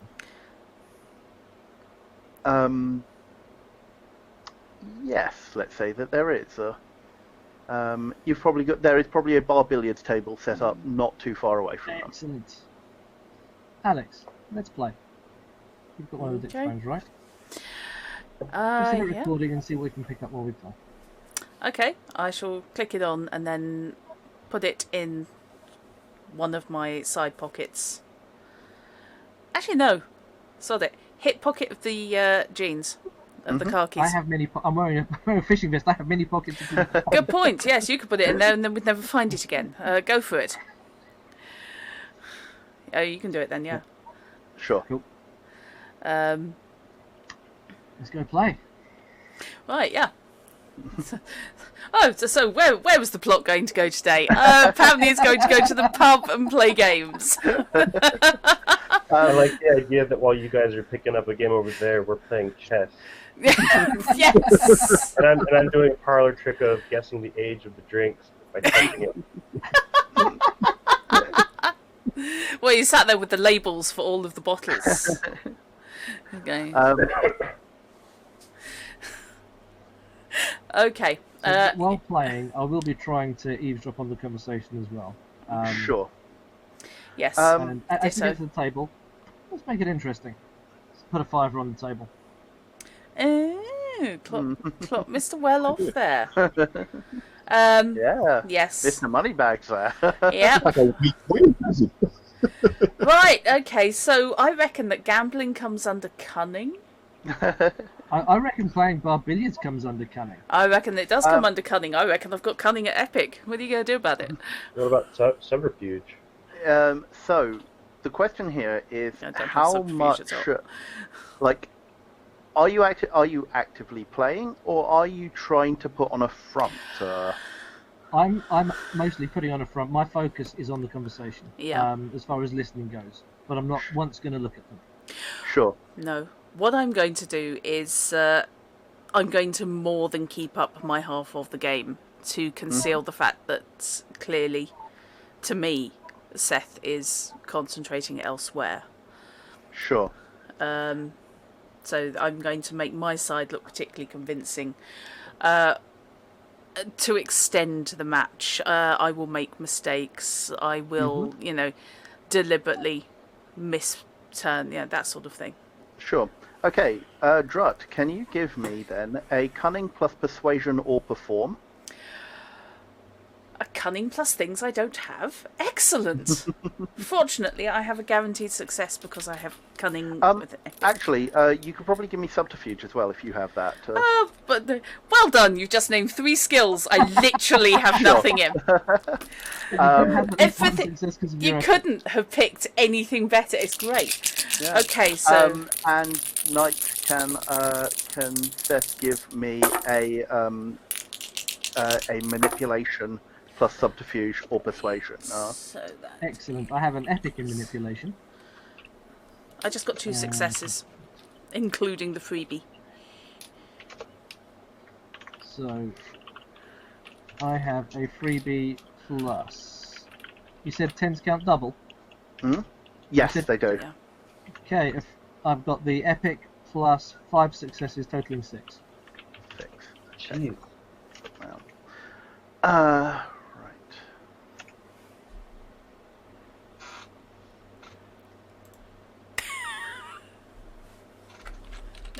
Okay. So, Drut, you think Alex thinks that she's probably doing enough to make it look like she's actually playing the game. Okay. Seth, Yes. you're finding it difficult to eavesdrop effectively on this conversation. You reckon that the background noise has almost increased since you started playing. You're having trouble hearing what she says. You can hear the boy more clearly. And for the first part of the conversation, it just seems like they're talking about normal topics. They're having a very pleasant conversation. He seems. Do you have any empathy or culture? I do. What is? I have a culture of 1 or an empathy of 2. Sure. Okay. Can you give me a presence plus culture or empathy, please? Okay, I'll go with empathy because I've got more in that, and I've got an epic in presence. Mm-hmm. That's 6 dice and 2 successes plus the freebie, so 3 in total. Sure. And from reading, from paying attention to what the boy is saying, what the guy is saying, he's being very deferential. You would peg this as kind of like with body language and such. There is a difference in status between the two. She holds the higher status. He is. Yes, sir. That he is being very deferential towards her, and she is almost like indulging him. But again, without, I say, the topics are generally neutral. He's impressive. Actually, scrap that. He's being deferential, but he's also being persistent. He's asking her for something, but you're not quite sure what. And the main thing that you hear from her is, it's not quite time. Okay. So she seems to be fending off some questions from him.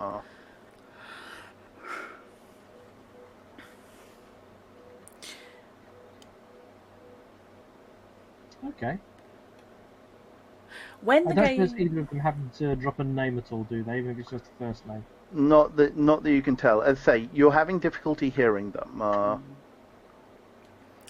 when the game comes to an end, Yeah. when the game comes to an end, I'm going to suggest that whoever is the victor gets attacked by a very small dog, has their photo taken.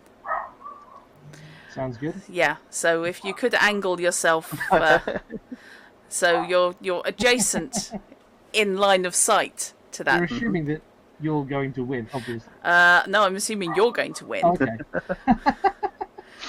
Because technology is my thing, so I reckon I can probably be slightly more convincing on the lining up to get them in frame Right. Sure. and sort the focus. Oh my god, it's all manual focus. Yeah. Yeah. it's God, all like very a savage. So Forget manual focus. You are in a pub. It's going to be manual exposure. Have fun. Technology 3. I think I might actually be on a roll, you know? that's fine. I'm willing to do one if you need to. You're capable enough and Okay. experienced enough with this kind of equipment that it's not a problem. I'm You're a- specialised in improvising equipment as well. I can Yeah. sort my life out. Yeah, you've got the MacGyver build. Yeah. Hold this you- torch.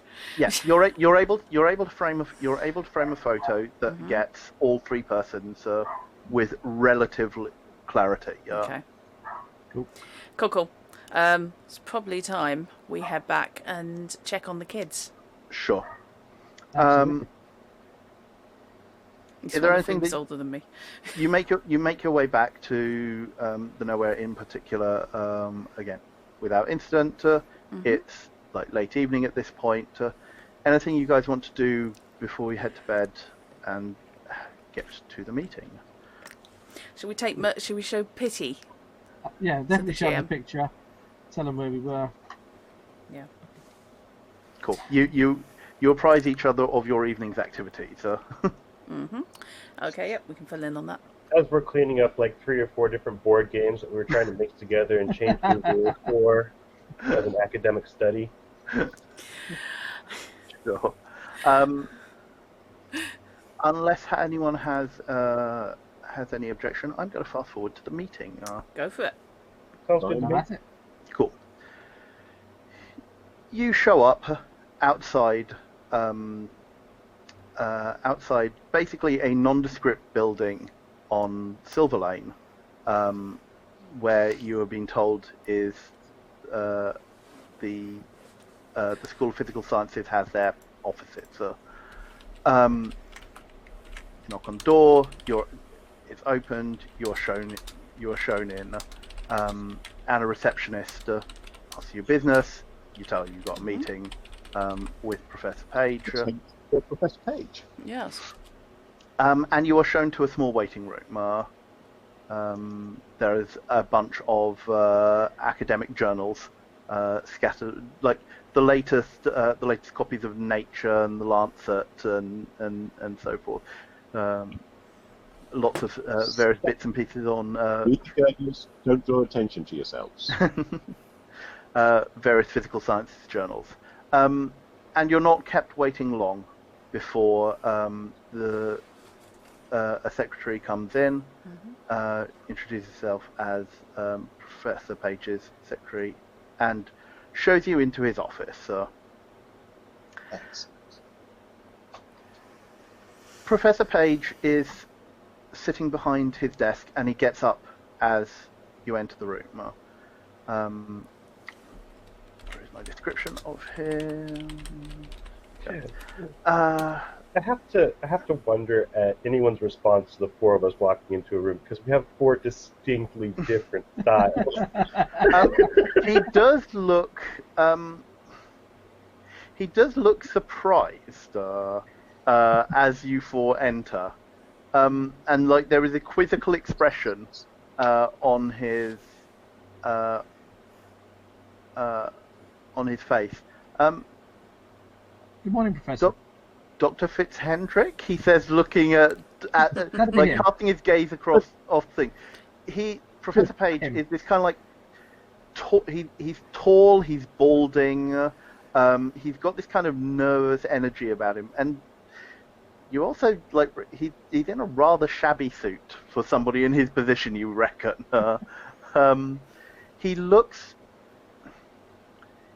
harried. Is probably the best way to describe his expression.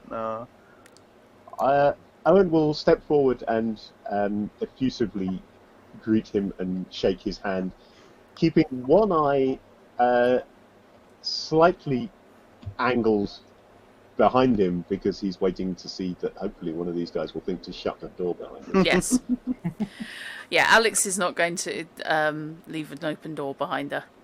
Sure. She's, as soon as we come in, she will be in last, and yes, she will close the door and make sure that she's clocked anyone who's in the outer office. Sure. The only two people you have seen so far are the receptionist and his secretary. Okay. She's then, in deference to people who actually need to sit down and are academic wussy types, going to lean against the door. Yeah, there are only two chairs in front of his desk. I'm happy standing. I'm so very glad that you were able to see us, Professor. I have some awkward questions. Well, they won't be awkward for you, but they're awkward for me that I'm hoping you can help me with. While saying this, I am keeping my BCS ID from inside my jacket and just showing it to him. Sure. He visibly relaxes as he sees that, but only slightly. These are my recent assistants. Thank you for coming. Thank you for coming so quickly. Will you please take a seat? At that, I'll look around at the lack of seating and. Yeah. Okay, I'll stand. I'm going to try and be awkward at this point. Sure. Because, yeah, it's what I do. Yeah. I'm thinking in terms of my patron and the suitable abilities. And given that speech and communications is a part of this, I'm wondering whether there is any way that I can use those abilities to become aware of whether anyone outside of the five of us here in this room can overhear what we're saying. Can I tell whether this is stretching any further, or would that be outside of my thing? Or stealing the room from outside communication. Yes, that's the other option. Is I was already thinking in terms of possibly an ability to do that. But yeah, let me just double check what I gave you on your sheet. Go with divination first. Yeah.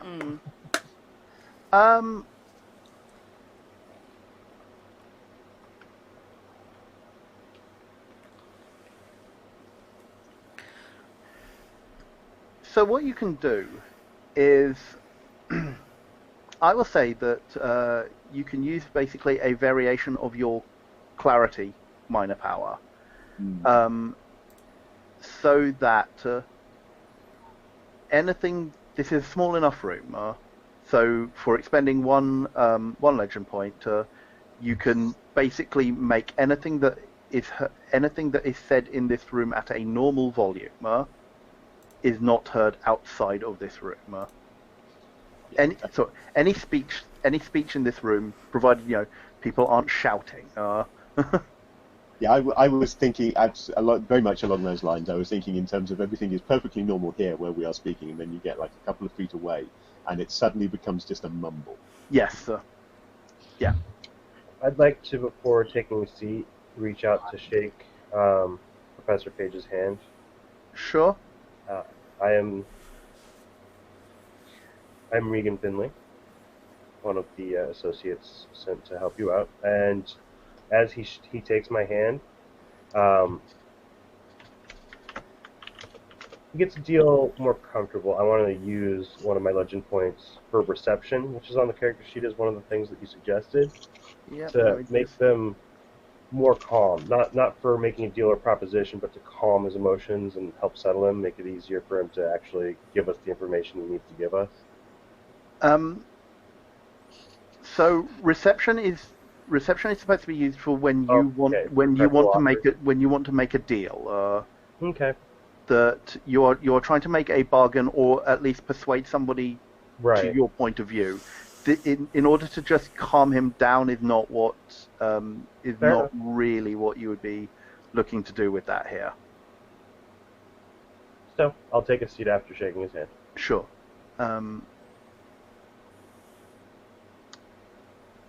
Right. I can be reasonably sure we're not going to be overheard here, so Well, what is that's something. You are all from the BCIS, I take it. I will Pleased to make pull your out. acquaintance, Professor. Yeah, I'll pull out my wallet, flip open to show my ID, and then vanish it. Thank you. I'm in somewhat of a. I'm somewhat in a bind here. It's okay, Professor. You can be completely honest and open with us. Just tell us the situation as you see it. And I will, while saying that, be as calm and open as I can to try and Sure. encourage him to open up as well, so that he feels more in a comfortable environment. Okay, sure. I'm afraid I wasn't. I did not give your boss a lot of details. Naturally, this is a matter of utmost importance. I cannot have this getting out. It would damage our reputation. It would damage Britain's reputation.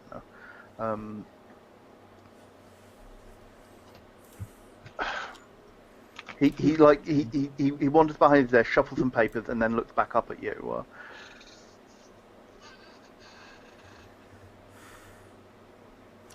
Okay. About 10 days ago, we received a shipment from Athens of an item of significant cultural importance. No, actually, no, he didn't use the word cultural. Of significant archaeological importance. An artifact was. We have been negotiating for the shipment of this artifact here so that we could study it. I do not know how much you. I don't know how much you know about ancient Greek artifacts, but this artifact is generally known as the Antikythera mechanism. It is a device of some sort that's used for some sort of calculations or some kind of calendar. Not exactly sure. That's what we wish to find out more. hence the interest from physical scientists in a cultural item? Exactly. We have recently installed some brand new imaging equipment that will allow physicists to examine materials like this in greater depth and hopefully garner a greater understanding of archaeological items. You do get the feeling that he is a little bit out of his depth here. He knows what the project is, but he's almost not When quite. did you use it? Would I have heard of or know anything about the Antikythera? Antikythera mechanism. Antikythera mechanism. You can say it, you can Yeah. have it. I specialize in archaeology. Yeah. So, and I've got a cult at 3. Most of, at least Owen and Regan will have heard of this item, but probably not know a lot about it. There was a if you were paying attention to in the academic press a few years ago, there was a interest in this has has there's been a resurgence in interest in it due to the activities of one particular academic who did a detailed study of the fragments of it. Professor Page goes on. So we have a visiting professor from the US. He's over from Yale to study the item. He in fact wrote a paper about it only a couple of years ago. Went to Athens and such. We have been negotiating for a while with the Greek government to allow the artifact out of the country, which they have done under the request of secrecy. Aside from the persons working on this project, nobody else knows that the item is in the country. And we would like to keep it that way and hopefully recover it and send it back to the Greek government in the same manner. If nobody else knows it's in the country, then you have a fairly short list of people who would be interested in taking it for themselves, yes? Potentially. I'm not an investigator. This is far beyond my area of expertise, which is why I called in the BCIS. I see. So, is it possible for you to supply us a list of the number of people who you know of that know it's in the country? That would be a good starting point for us, I believe. You are best off talking to Professor Price. He is the lead scientist in charge of this project. Professor Price is This is the chap from Yale? professor from Yale? Yes, this is Professor Derek J. de Sola Price. Really? And you know, at least, as I say, Owen and Regan will know the name as the guy who wrote the paper in doing the initial examination of this artifact.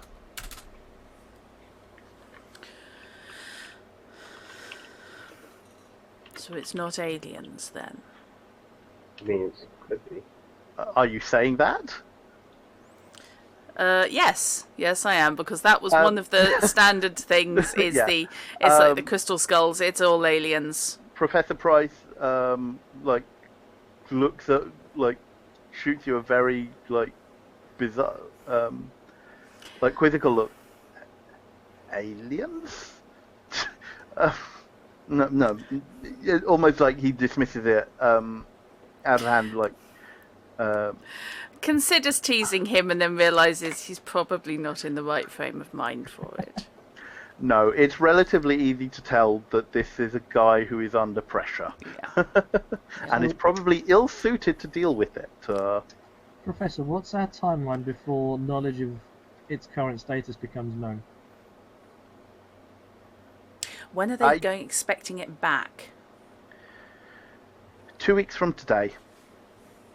It is due to be returned to the Greek embassy in London. Plenty of time. How much time have you spent with the device prior to it going missing? How long's it been within your department? It has been here for 10 days. Well, he says that was. You said we received the shipment 10 days ago, but how long have you actually been able to get hands on, so to speak? It has been in the university for 10 days. Okay. So, but only this very strict, limited number of people know about it.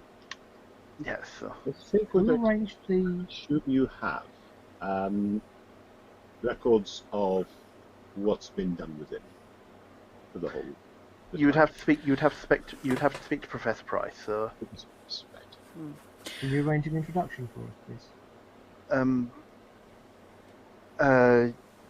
He gives you speak to. He has rooms at Downing College. If you speak to the porters there, they will direct you. He is probably to be found there. when did the artifact go missing? It's Friday today. Professor Price found it missing on Wednesday morning. Okay. So 3 days. And does Professor Price know you've reached out to us for assistance? Yes. He does. Excellent. Right. So it won't be a cold shock to him that all of a sudden. No, It- he is Okay. expecting investigators of some kind to come and talk to him. Handy. That's Alright, one level thank of you. subterfuge we don't have to muck around with. Right. Anybody else got anything for this chap? Because he's looking upset to me. I think, Other than suggesting a mostly- good whiskey, not at the moment. No. yeah, I think he's mostly just stressed because of the politics of this going missing, more so than any actual knowledge of how or why.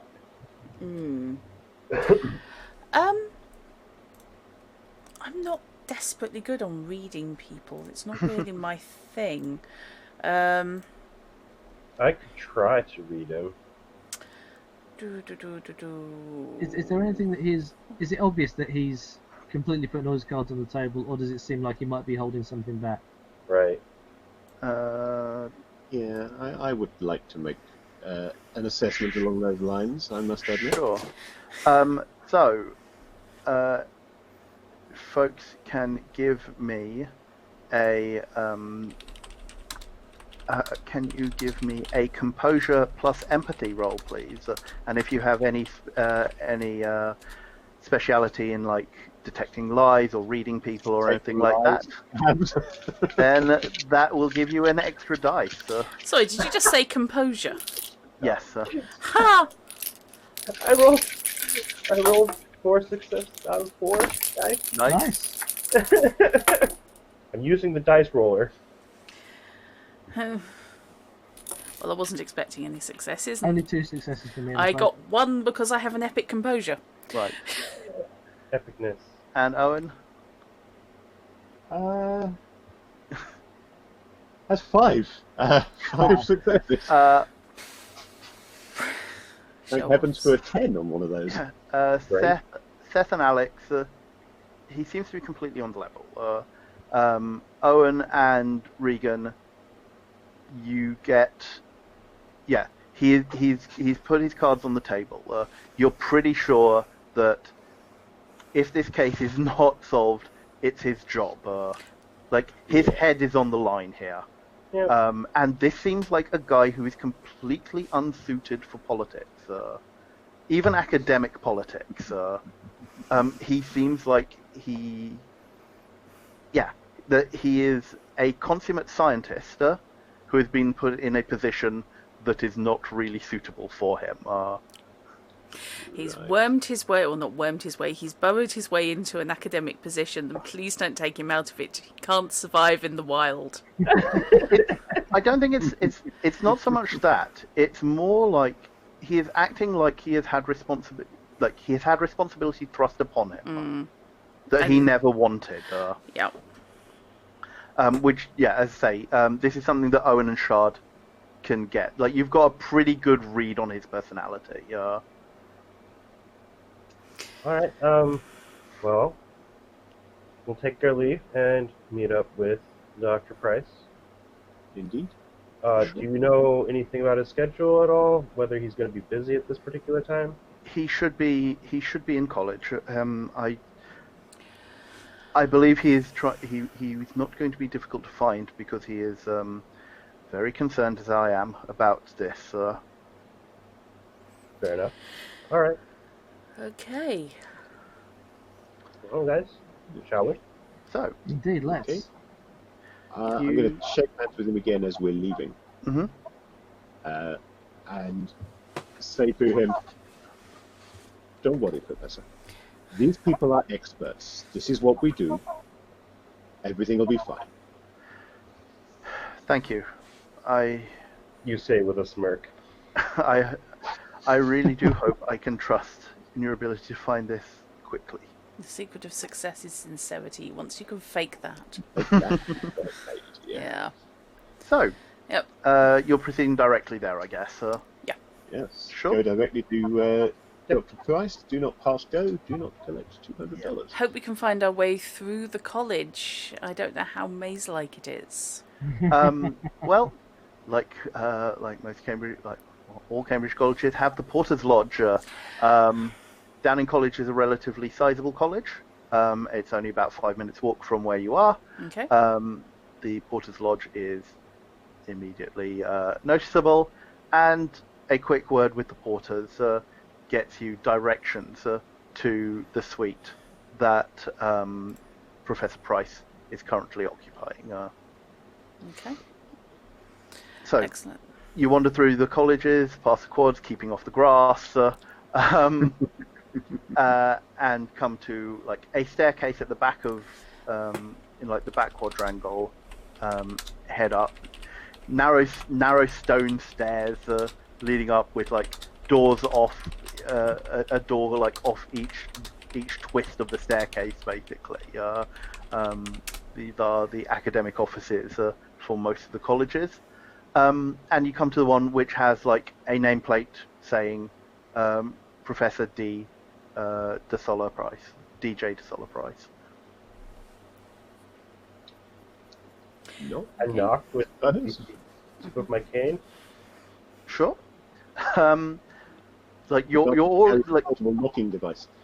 yeah. So like at the front of the group, the staircase is one abreast, basically. So you're really ski staircase. yeah. These are not really designed like most of the staircases in Cambridge.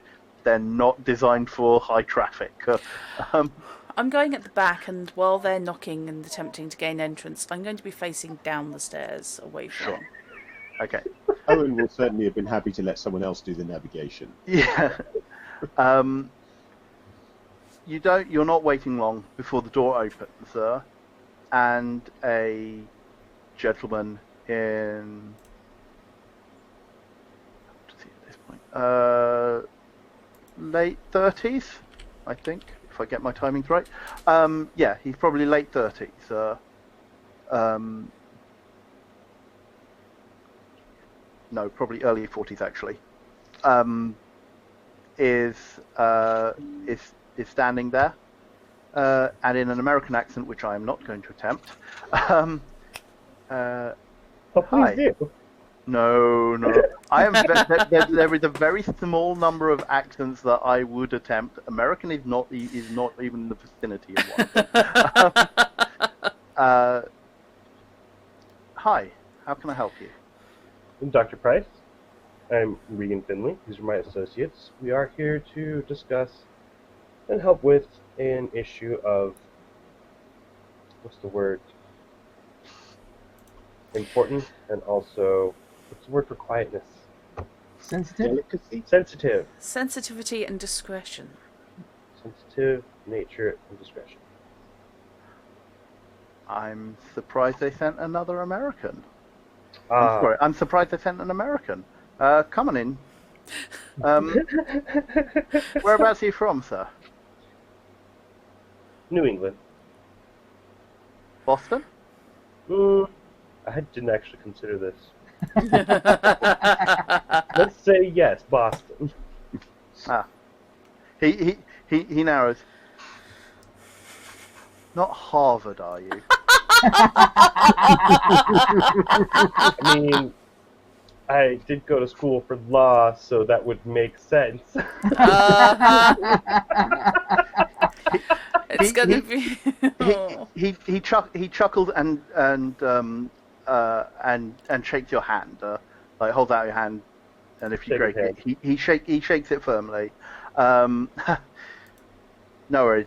Come on in, take a seat. And again, it looks like he's got a couple of rooms that are set up in typical academic fashion. And yeah, there's like a couch and a couple of chairs. And he offers you tea or coffee if you want to, and bids you all sit. I'm guessing you're here about Yes, about the artifact. that's right. We are. We've just spoken to Professor Page, who pointed us in your direction. He indicated that you had far more information on the background and the current situation than he did. Nice enough chap, but he knows nothing about this. He certainly did seem to be a nice chap, if somewhat concerned. we're all concerned that Mr. Rishtard. Rishtad. Call me Seth. It's easier for most people. Sure, Seth. Please call me Derek.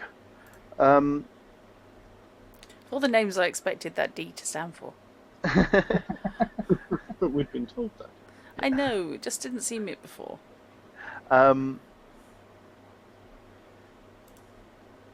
I lost my train of thought there. What was I saying? You're not supposed to call me Derek. Was it a question you had asked, or? I simply stated that we'd been directed to him because he Yeah, had sure. more background. And stuff. Well, I was the one. I'm the one in charge of the project. I'm the one who had requested that it be brought to England. Had unfortunately, as good as the Greeks are at keeping this, their technology is not quite the latest when it comes to imaging. I mean, I was there a couple of years ago, and that's where I did my first study. But technology has come along has come along a bit since then, and I was eager to use the new technology here to improve my investigations. So. Oops. And Yes, Professor Price is from Yale. He holds a reasonable position in the physics department at Yale. Right. So you've been told what's been taken. Yeah. You've lost the Antikythera mechanism. That's an impressive Yeah. achievement.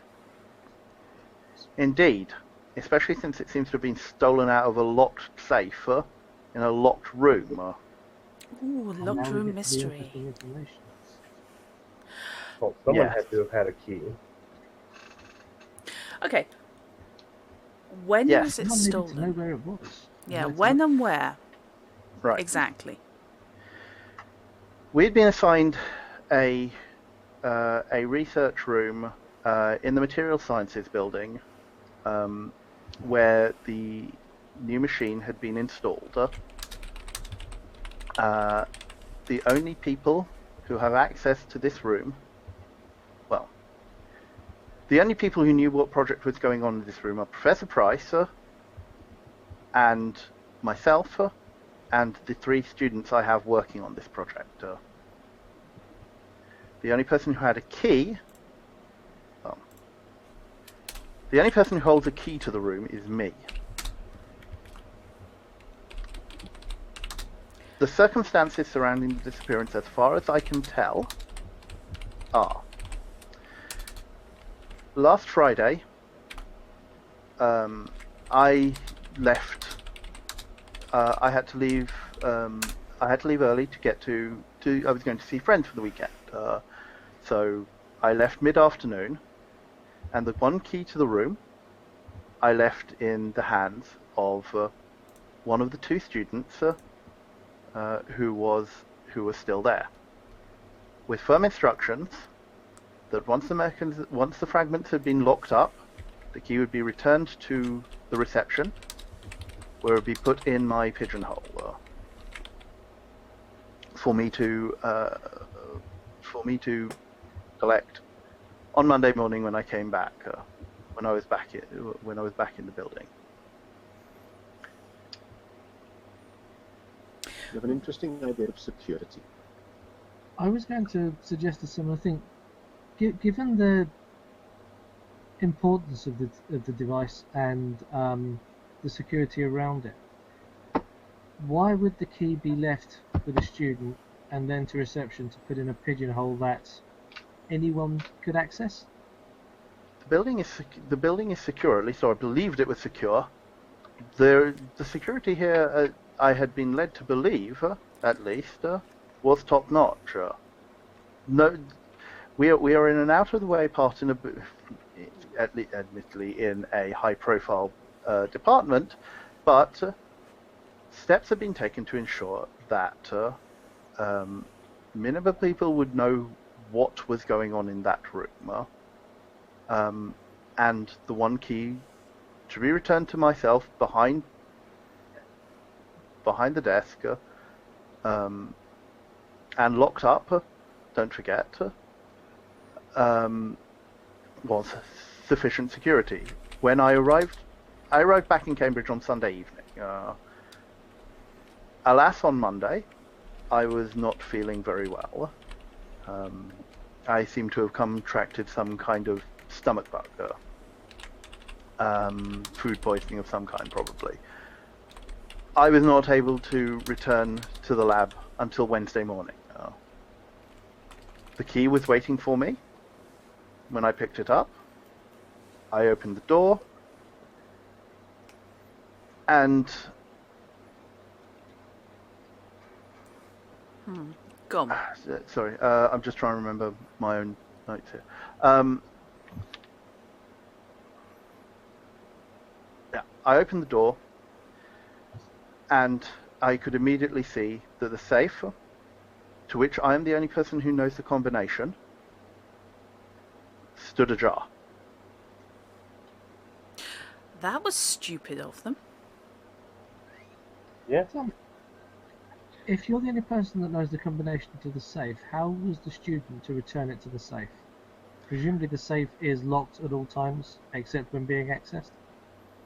Whilst the object is out of the safe is open. Ah. Because as soon as you close the door, it locks. Yeah. So the mechanism could have been stolen between the time that you left the key with the student and Wednesday when you got back in. There is a large time frame, yes. Okay. I have spoken. The students who were in the lab when I left on Friday afternoon assured me, when I spoke to them on Wednesday morning, that the fragments had been put in the safe and the safe closed. Mm-hmm. Are those students still here? I presume so. I have not seen them, obviously, with no. The project cannot continue until we find the artifact. So I have dismissed them for the time being. Obviously, they have their own work to be carrying on with in relation to the project. So I presume that they are working on those until such time as I can recall them. Right. First thing we need to do is speak to the students. Mm-hmm. I would suggest we also need to look at the physical security and location of both the office and the safe. Yeah. Now, this was discovered on Wednesday morning. Has anyone touched the safe since then? I do not believe so. The end of the corridor has been partitioned off. Right. Is there a story given out that we shouldn't interrupt as to why that portion of the corridor's been blocked? Just that yeah. that some extra renovation is being required before we can continue. Right. Just so we don't contradict anyone's cover story. So, the students, the physical lab, Mm-hmm. access to the building and alternate routes Certainly. are where I would suggest we put our efforts. Right. At least with regards to the room, he reaches into a pocket and pulls out a key. This is the key to the door. Mm-hmm. As I say, it would usually have been on me at all points, but because I had to leave early on Friday, I had entrusted it to the thing. Usually it would be kept on me at all times. Right, and the person that this was given back to. Obviously, I'm guessing you have to speak to all three of them. Right. Okay. The two who were there on Friday afternoon. Nicholas is at where is he? He's at Girton College, I believe, and Miss Sanderson is at Gonville and Keys. No, just making things up. The other member of the team, Dr. Archwood, wasn't present on Friday. Why not? He was not needed that day. So But your decision, not his choice. We need to talk to everyone who knew it was here. Yes, you can find Dr. Archwood at King's. But all three of them turned up at 10 a.m. on Wednesday morning when they were expected to. I should probably say that, like, on the Monday, I had called Dr. Archwood to tell him that I would not be in the lab probably for the next day or two, and that they were all he should get in touch with the others, and that they were to carry on their project as assigned. Can we, for the duration of this investigation, hold on to the key? We will need Certainly, access. I cannot continue my investigations until it is returned. Absolutely. Have a look at the key, please. Yep. I have a feeling you're probably going to be looking for a similar thing to me, so yes, go for it. He hands over the key to one of you. Take a look over the key. I'm looking for signs of any residue from an imprinting mechanism. Yep. If someone's taken a print of the key to then be able to recut it so they have a second copy. Wax, soap, Yeah. clay, Glue tack even. glue tack, yeah. Plasticine. Sure. Let me get your character sheet. I just love those three nodding, going, yeah. We've clearly all seen the first great train robbery. Yes. Can you give me a cunning plus either science or subterfuge, please? Absolutely, I can. I need another die. He hits, and I'm going to need more dice. I wasn't expecting to need more than 6 dice. I'm geared up for 8, and then I have to hit a different box.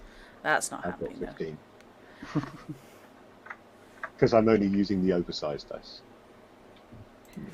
With the roller that Chrono shared with us, I've got options between 1 and 20, so... Okay, you win. 5 successes. You're pretty sure that this is a normal key that has been untampered with. There is no residue that you can tell on it, apart from the usual patina of somebody handling. Yeah, which is normally at the grippy part of the key where acid and sweat and stuff would. Yeah, like this looks like a normal door key with normal usage. It does not look like it has been tampered with in any way. Okay. No, that's disappointing. Thank you, Professor. I'll give that across to Alex so she can further investigate if otherwise. Looks okay to me. My first thought was maybe the key had been cloned by someone, but I can't see any indication on the key itself of that having happened.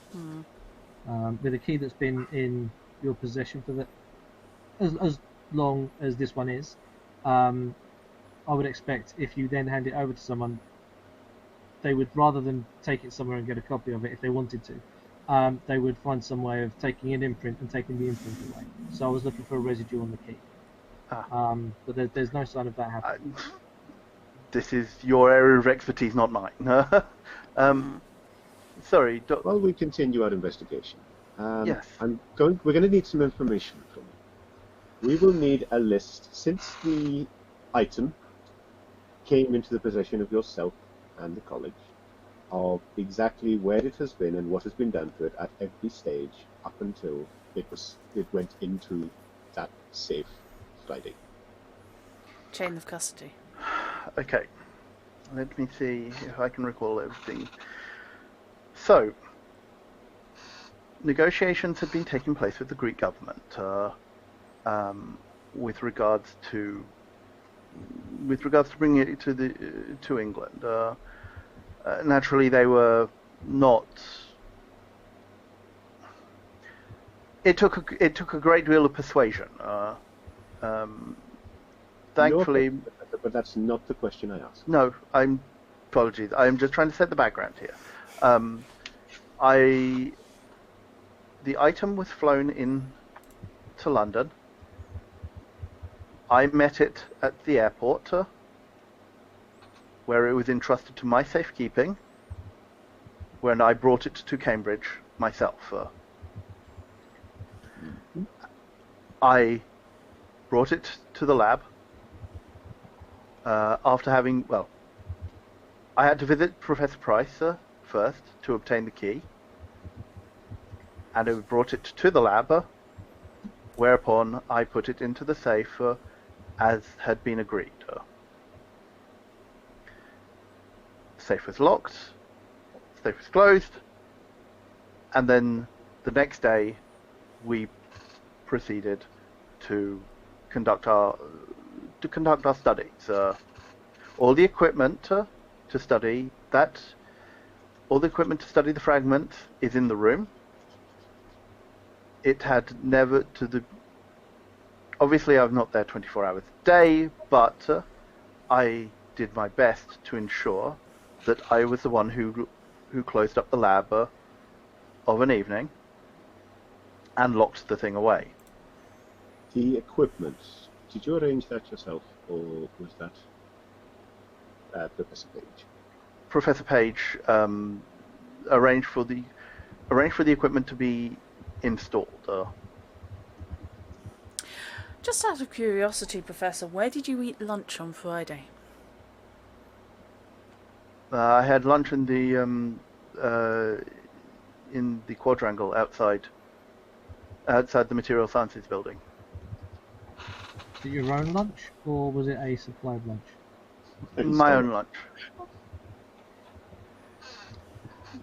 Yes, I had lunch. I came back in, did a couple more hours work, or did about an hour or so more work, and I left at approximately 3 o'clock on Friday afternoon. Mm-hmm.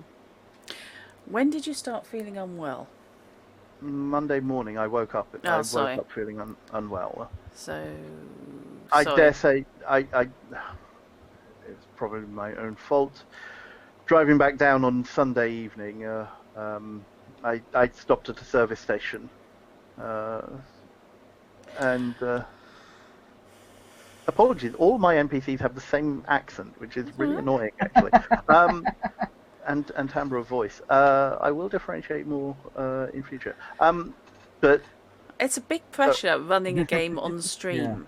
Yeah. It's not just the same as running across a table, and you're running across a table for people you've not run for. Yeah, so don't panic about it. God knows.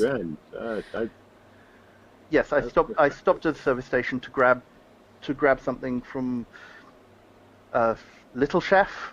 Not okay. We have in the States. All of a sudden, the food poisoning is entirely believable.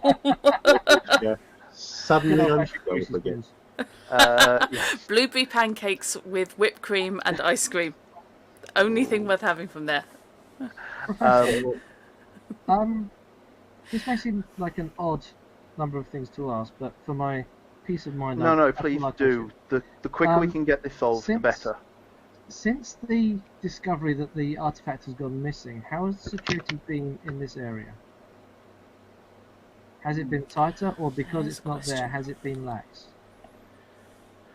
I locked the lab up on Wednesday morning after having spoken to my assistants and then dismissed them with strict instructions not to tell anybody about this.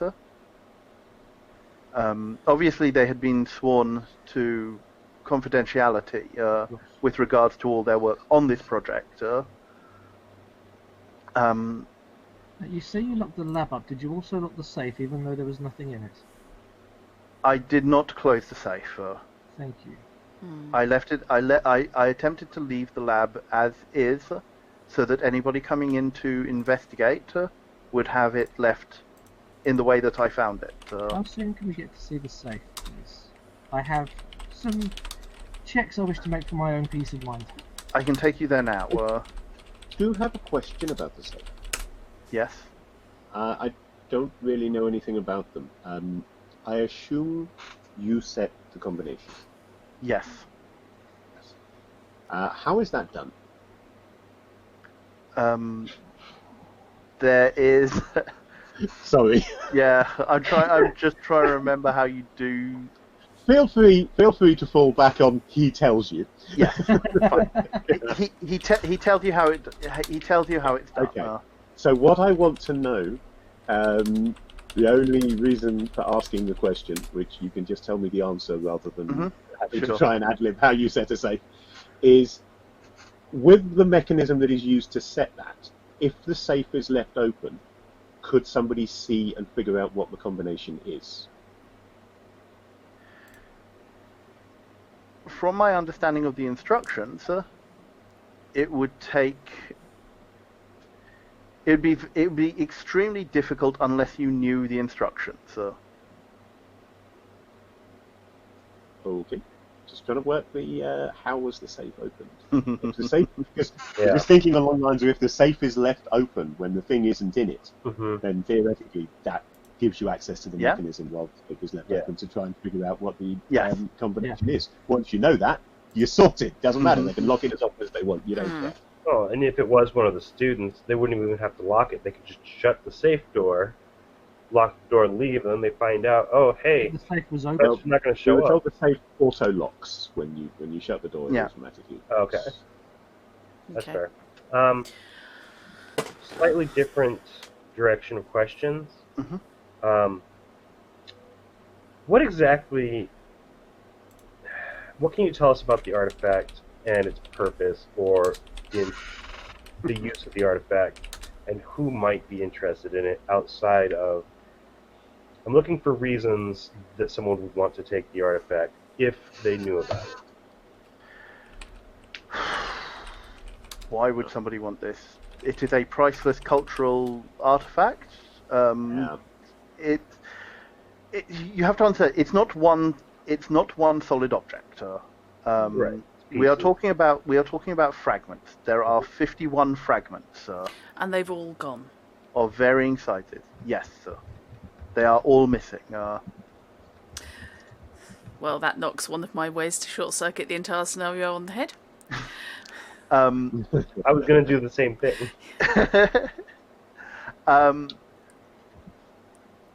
As for we're what talking about the remains of a device 2,000 years ahead of its time, technologically Yes. speaking. So Yeah. plenty of people are going to want that.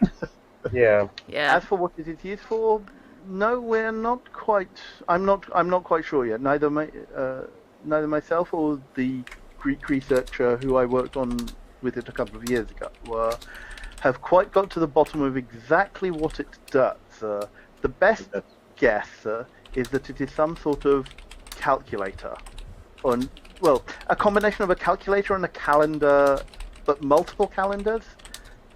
There's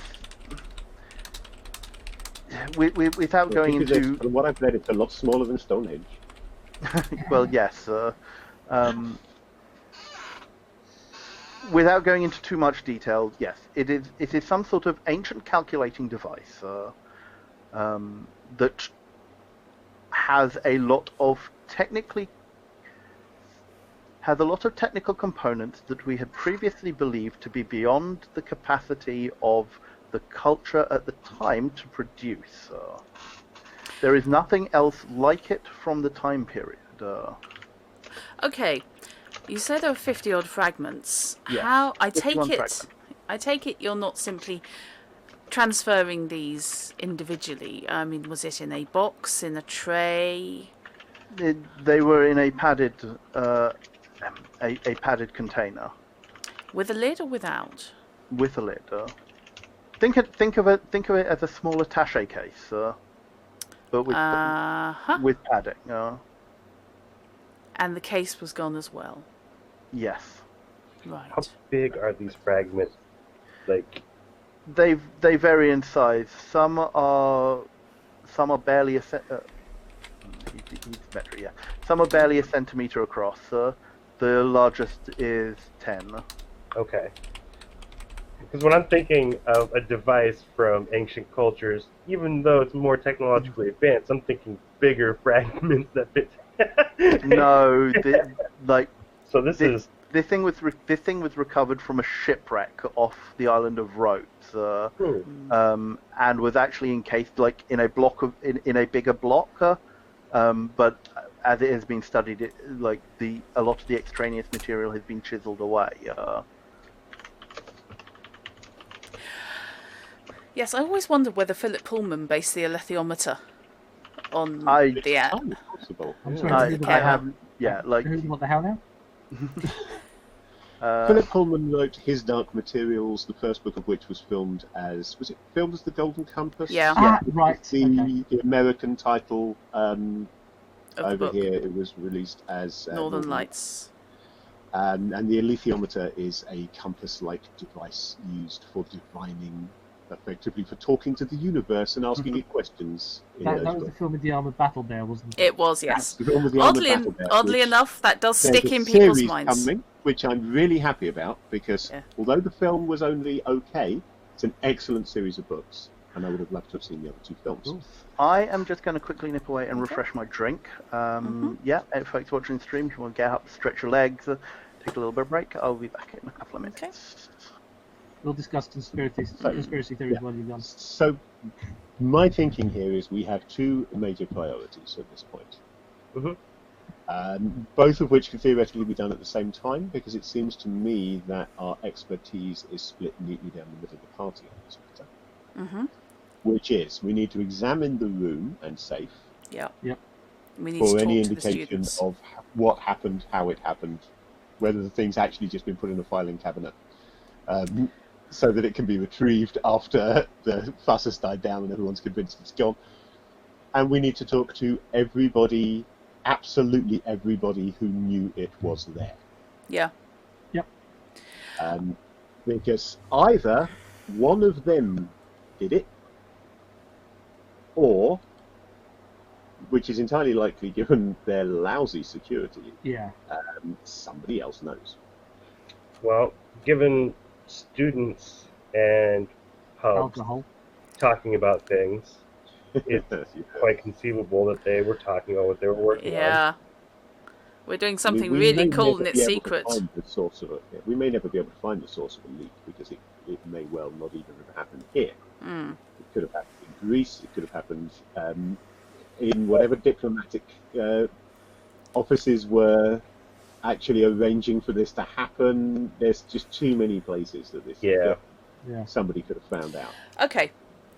We need to find out what happened specifically, because I'm not 100% convinced on that it's been stolen. I would be surprised if it isn't or wasn't still in the room long past where it was actually anticipated to have left it. Because that room, once it's no longer the focal point of the security system that they had, such as it was, is going to have been far easier left. to get something out Yeah. of, especially if it's in a box the size of a small briefcase, Yeah. which is fairly easy to hide somewhere. Floorboards? According to Wikipedia, the box that the device was found in was 34 centimeters by 18 centimeters by 9 centimeters. So you're not talking about a very big box needed to carry it around. So No. a bit bigger for this, I'd imagine, with the padding, but still not big. Yeah. Now, Small if that laptop safe case. happens to have a false bottom in it, it could still be in there. I want to check the safe for... Oh, he's back. No, one of the first things I want to do when we get down there is check the safe, make sure that the walls are actually the walls at the top and the bottom. Okay. We'll cover that when we get there. Okay, so am I right in thinking that me and Seth go check the physical location and look at the room, look at the safe, and Owen and Regan are going to go and have some chats? That seems to make seem the most reasonable? sense in terms of I skill. could go either way. I can go with the chats. I can go with the physical investigation. I'm good in either area. Got two ways, I think, of splitting this. We can either split directly with the skills, in which case probably yes, Owen and Regan doing the interviews and Alex and Seth examining the room. Or we make sure we have both skill sets in both locations. Yeah. And we split that way. that can be useful just in case something goes wrong in either location. Yeah. That's probably the safest bet, actually. Um, How do you want to do so it? maybe I should go Alex and Regan then? Okay. Sounds fair. So, are we on the crime scene or are we on the questioning? Because splitting this way, you can go either way, can't you? Yeah, So, exactly. which way around do we want to do it? Okay, are we done with this guy? Yeah. Sorry, are we done with you, Professor Oh, I am Price? so Oh done no, with are, this. are we sure that he's been completely on the level with us so far? I would like to make a roll. I'm assuming he has been, but in character, I'm not necessarily going to make that assumption. I would Exactly, like yeah. to make a At this roll. point, everyone's under suspicion, so we've got to scrutinise Yeah. everyone. Yeah. Even I'm going to give it a go. Doing this on composure and empathy, well, I believe. Yeah. You're muted, last time? Bruno. Chrono? I You're don't muted. think we can hear You you. are indeed muted. Sorry, I put the There I forgot that I'd also put the one on my headphones on. So I keep kicking the one on my headphones, so you guys Yeah. keep going quiet. You are all doing giving me the composure plus empathy plus any relevant speciality. Okay. One success that time. 2 successes. Thank you, Epic. 2 successes. Everybody see that lovely 10 there? Oh, nice. And the 2 1s. But Yeah, there's but they no- don't count in this game, no so that bonuses. brings me to 3 successes. Oh, you're awful at 1s, Fishy. Yep. Those of you with two or higher successes, yes, he appears to be completely on the level. Okay. He seems Owen, to you get a little bit more. He seems more, whereas Professor Page was like concerned for like his job with regards to this. Professor Price seems more concerned with his his studies have been stymied. Professional irritation rather Yes. than panic. Yes, he is wants to severely figure this thing out, and it's not there, so he is Yes, annoyed. yeah. It's like this is his pet project. Someone's This messed with it. not. I mean, probably not maybe not life's work sort of thing, because at this point it isn't. But it is something that he has dedicated a lot of his academic focus towards doing. Yeah. Okay. So, yeah, if we take Regan, if you and me take the crime scene Alright. initially, and you guys go make nice with the students, and also I would say while you're out and about, swinging by wherever these mythical pigeonholes are and finding out who has access there. Agreed. Can I take a look at the camera for a moment, please? I figure if you're going to go down there, let's make sure we've got right film in and get some good pictures. If Yeah. you're talking about where the key, if you're talking about like the pigeonhole for the key, that is in the place. That's in the material sciences building. So that's where you will go. You are going. Okay.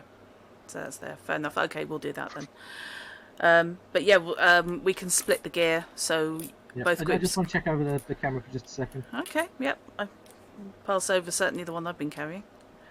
And use a minor power to imbue it with a roll for taking really good pictures of the crime scene. Cool. Okay. Nice. Yep. So spend a legend point to do that. That's empowered camera. I'm just waiting for any indication that I'm going to meet unfriendly guard dogs because I'm sorted with them. Just focus on the camera. This is really good this isn't the Witcher campaign. Yes. I know. I'll give the camera back to Alex then. Yeah. Now we've Okay. viewed it. Okay. I will pass over because I'll make sure we've got dictaphones, so both groups can have a dictaphone. Sure. Worth Makes recording sense. any interviews. Absolutely. Nothing else. Listen for static. Right. Oh, please. Would I? Right. Hang on. Okay. You've done one of these playtests before, Drut. Yeah, I know, but we mostly spent it hiding in the wardrobe. Well, that's To true. be Yeah. fair. Wish I was kidding. When you were Wasn't. hiding in that wardrobe, did you by any chance happen to notice any small cases that might, for example, contain ancient Greek clockwork? No, but one of the other players actually went to sleep on top of the wardrobe at one point. Scion of Bast. That's ever so cool, actually. Right. So, I don't know how late you were planning on running this evening, but it's Oh, my word. 10:15. Yes. I'm just thinking if we've got a course of action Yeah. where we're all going. I don't know if that's a reasonable place to leave it, or if you have a cliffhanger in mind. No, I think we're we're a little bit behind where I thought we would end up. No, that's quite all right. As I say, this is first session. Things take a little time to set up, especially as I say, this is my first time running it on camera. This is the first time like any of you guys are getting to grips with a system which has some degree of familiarity to some of you, but not entirely. So with that plan,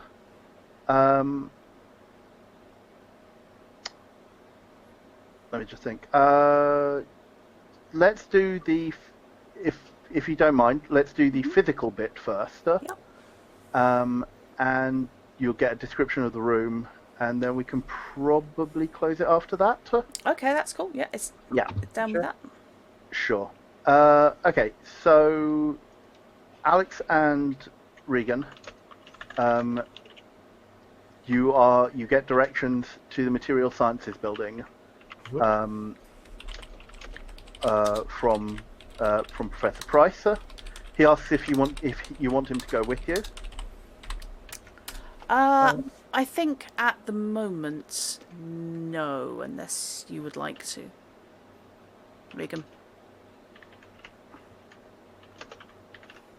Would it look more or less suspicious to have you take us to this place?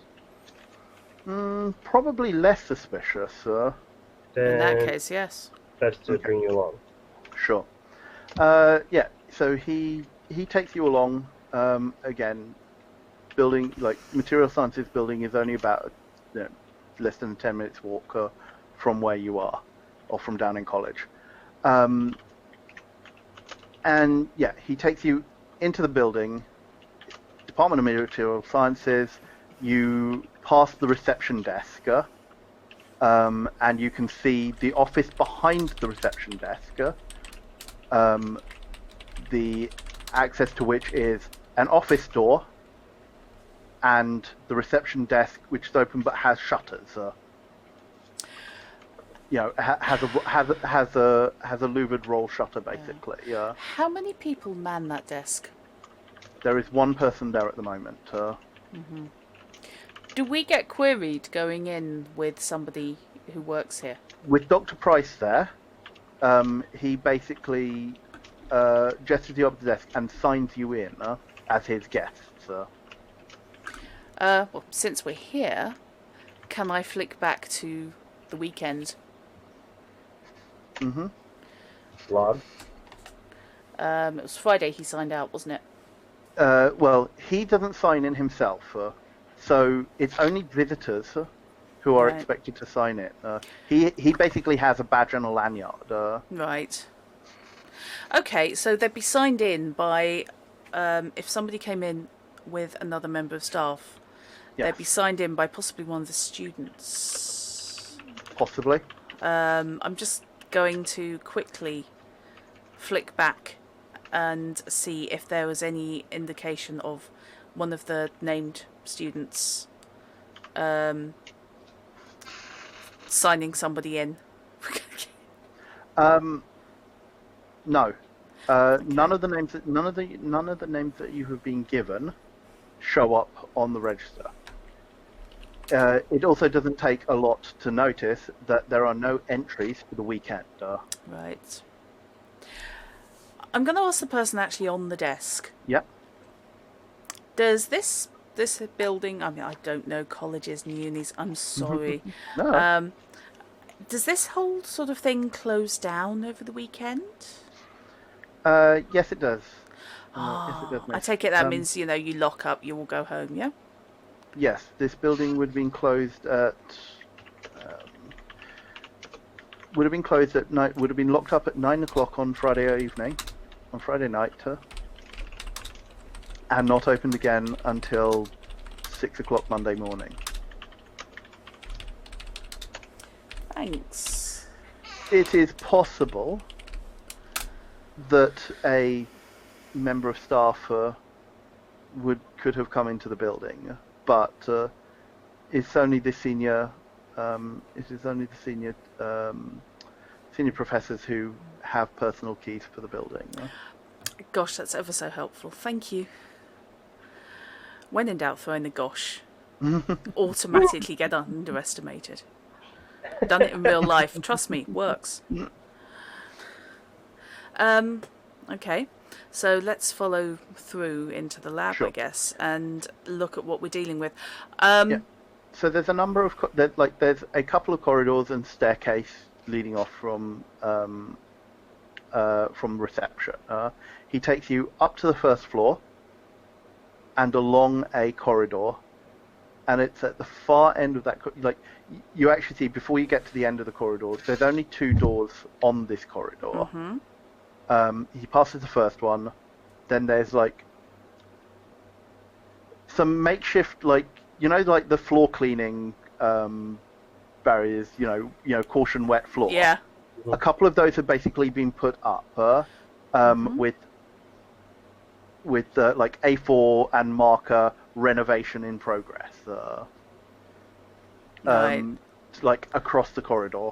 You can step past them, and there is a door, one of the wooden door, glass, the lab type glass with the wire frame inside, the old style shatterproof glass. Right. What's that door? The one before this. That is another lab. It is not currently used as far as I am aware. I'm just going to wander back to that door, and I'm going to try the handle. It is locked. Okay. Right. Yes, I'm paranoid, Sumi. I mean, I can get the door open if you need me to. No, it's okay. It's me thinking, not in front of the civilian. The civilian that we're working for. Yes, who may well have stolen it himself for all we know. If he has, he's got all the time in the world to research it. I'm not saying he has nicked it, but, You are the most untrusting person. Yes. Trading games run by Fish and I. Of course he Yes. doesn't trust the NPCs. I don't trust anyone. No. But that's She's been just... the other side of that as well. Yes. Given I how trust trustworthy her NPCs are. I trust Derek. Derek's an American. Funny. I have almost diametrically opposite opinions. Funny. So, Okay, Derek, yeah. I mean, presumably Derek has the key at this point, or Yeah. Okay. Yeah, I will let him. I'm going to watch him as he goes through his normal routine of opening the office. Sure. How is he doing it? How is he acting? Yeah. When he opens, does the key go straight into a pocket? Looking for muscle memory, basically. Sure. So you watch him as he opens the door, and this is practice. The key comes out of his pocket, goes into the door, unlocks it. He puts it back in his pocket, pulls the handle down, pushes the door open. Okay. He leaves the door open for you and does not step in himself. I'm guessing you'll want to have a look. I walk in. That would be appreciated. Mind if I borrow the key, please? We'd like to lock up when we leave. Oh, certainly. You don't want me to stay? I wouldn't want to take too much time out of your day. Sure. There are things I can be getting on with while you conduct your investigation. Probably best if I'm not underfoot. He gives you, he puts a key in your hand and, like, with a nod, he leaves you to your work. Appreciated. This is going to be very boring for you. I do apologise. No, please. As soon as you have anything, please do let me know. And yeah, she is slightly doing ditzy. Right. Okay, so what are we looking at? So, looking into the room, you've got a fairly reasonable lab setup. So, you're looking into the room. There are workbenches along three sides of the room. There is a window. There is a filing cabinet next to the window at the end of one of the workbenches. There are cabinets like above all the workbenches. There is an island, like an island bench in the middle of the room, on which is set up some very complicated looking scanning equipment. Think along the lines of like large like scanning microscopes, but like of that nature. Okay. And some like oscilloscopes and general general physics equipment, let's say for the time being, and say like workbenches. Tech stuff. Yes, I'm just glancing over at chat every now and again. Yep. And there underneath one of the workbenches, there are drawers and cabinets, and underneath one next to the filing cabinet has been installed a large black metal safe. In your standard like the black thick heavy metal with the turning dial on the front. Okay. It is standing ajar. Uh-huh. So you've got the filing cabinet, the workbenches in the middle. Yeah, and like benches across the sides. It looks like it's in a relatively neat neat state. Aside from, let's say, the safe which is standing open. I'm going to just make sure Regan stays in the corridor a moment, and from the doorway I'm going to take one or two Polaroids to cover the whole lab before we go in. Okay. Obviously, there are certain spaces that it is not going to take, i.e., the space behind the island bench. Yeah. You can't see from where you are. Yeah. But okay, can you give me a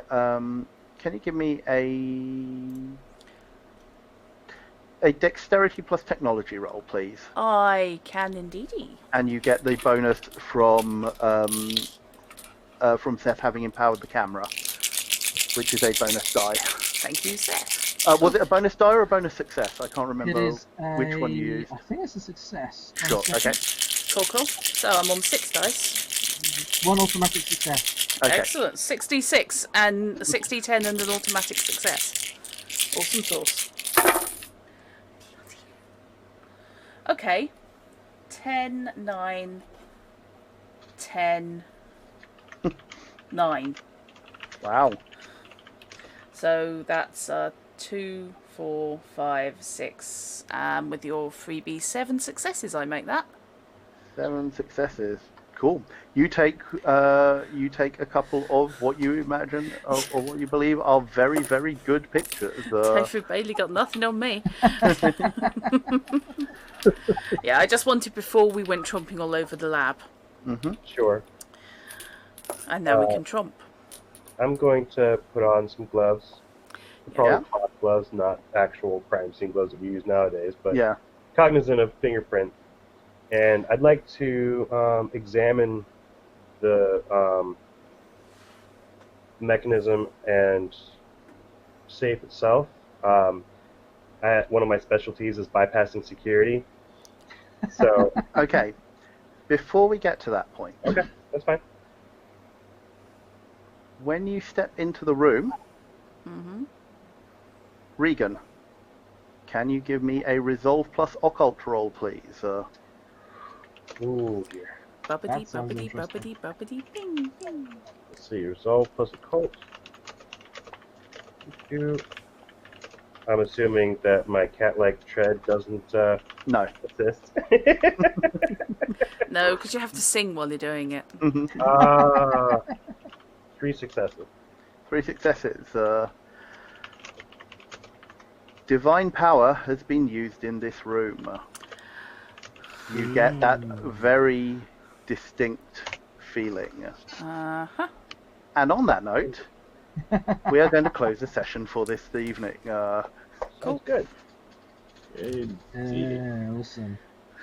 So, thank you very much for watching. I hope those of you at home have enjoyed this. I hope those of you playing have Very much so. enjoyed this. As a Very much first so, foray, yeah. first foray into a stream of this game, and say a little bit slow going, and I do apologise for that.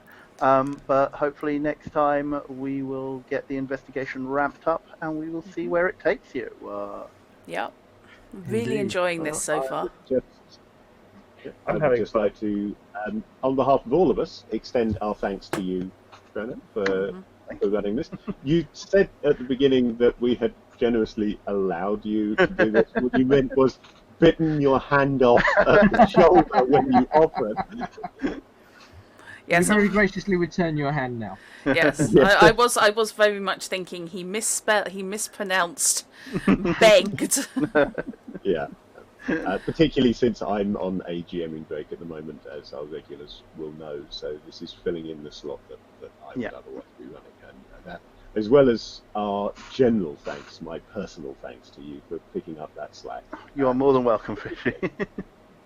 More than happy to step in. Yeah, thoroughly enjoying this so far.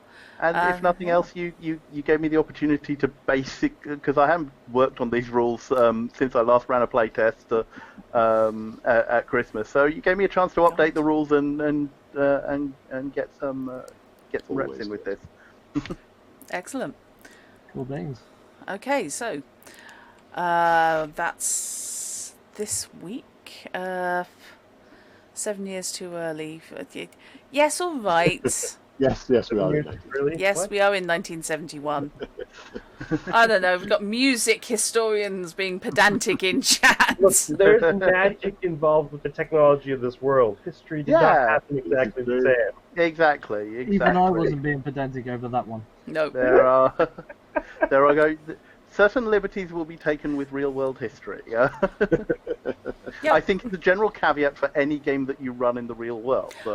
It's the reason I avoid running games in the real world. My general knowledge is too bad. Trip up all over the place. Yeah. That's why I tend to run with Wiki open if I'm running even vaguely historical. Oh no, I have playing with Wiki open. I have the Wikipedia page for the Antikythera mechanism open. Unsurprisingly, I don't blame Funny you. you should say. I was looking at images of it. I And just of had to course- Google it to work out how to spell it so I could get it right in my notes. I didn't know how to spell it until I saw Stole the spelling on- of Robinson in chat. Yes. Yeah. Thank you, I looked it up Robinson. and I'm like, wait a minute, Derek is a real person? Yes, Derek J. de Solar Price, a very prominent Yale professor. He basically founded the field of like computational investigation, or like some sort of computational investigation with regards to the scanning for these on this kind of thing. And he wrote he published a paper in like 1969, which was a analysis of the fragments of the mechanism. And this is effectively, this is basically a bit that I am building in to the history. for him to then go on to write his seminal paper in 1974, which was published in Nature, where he basically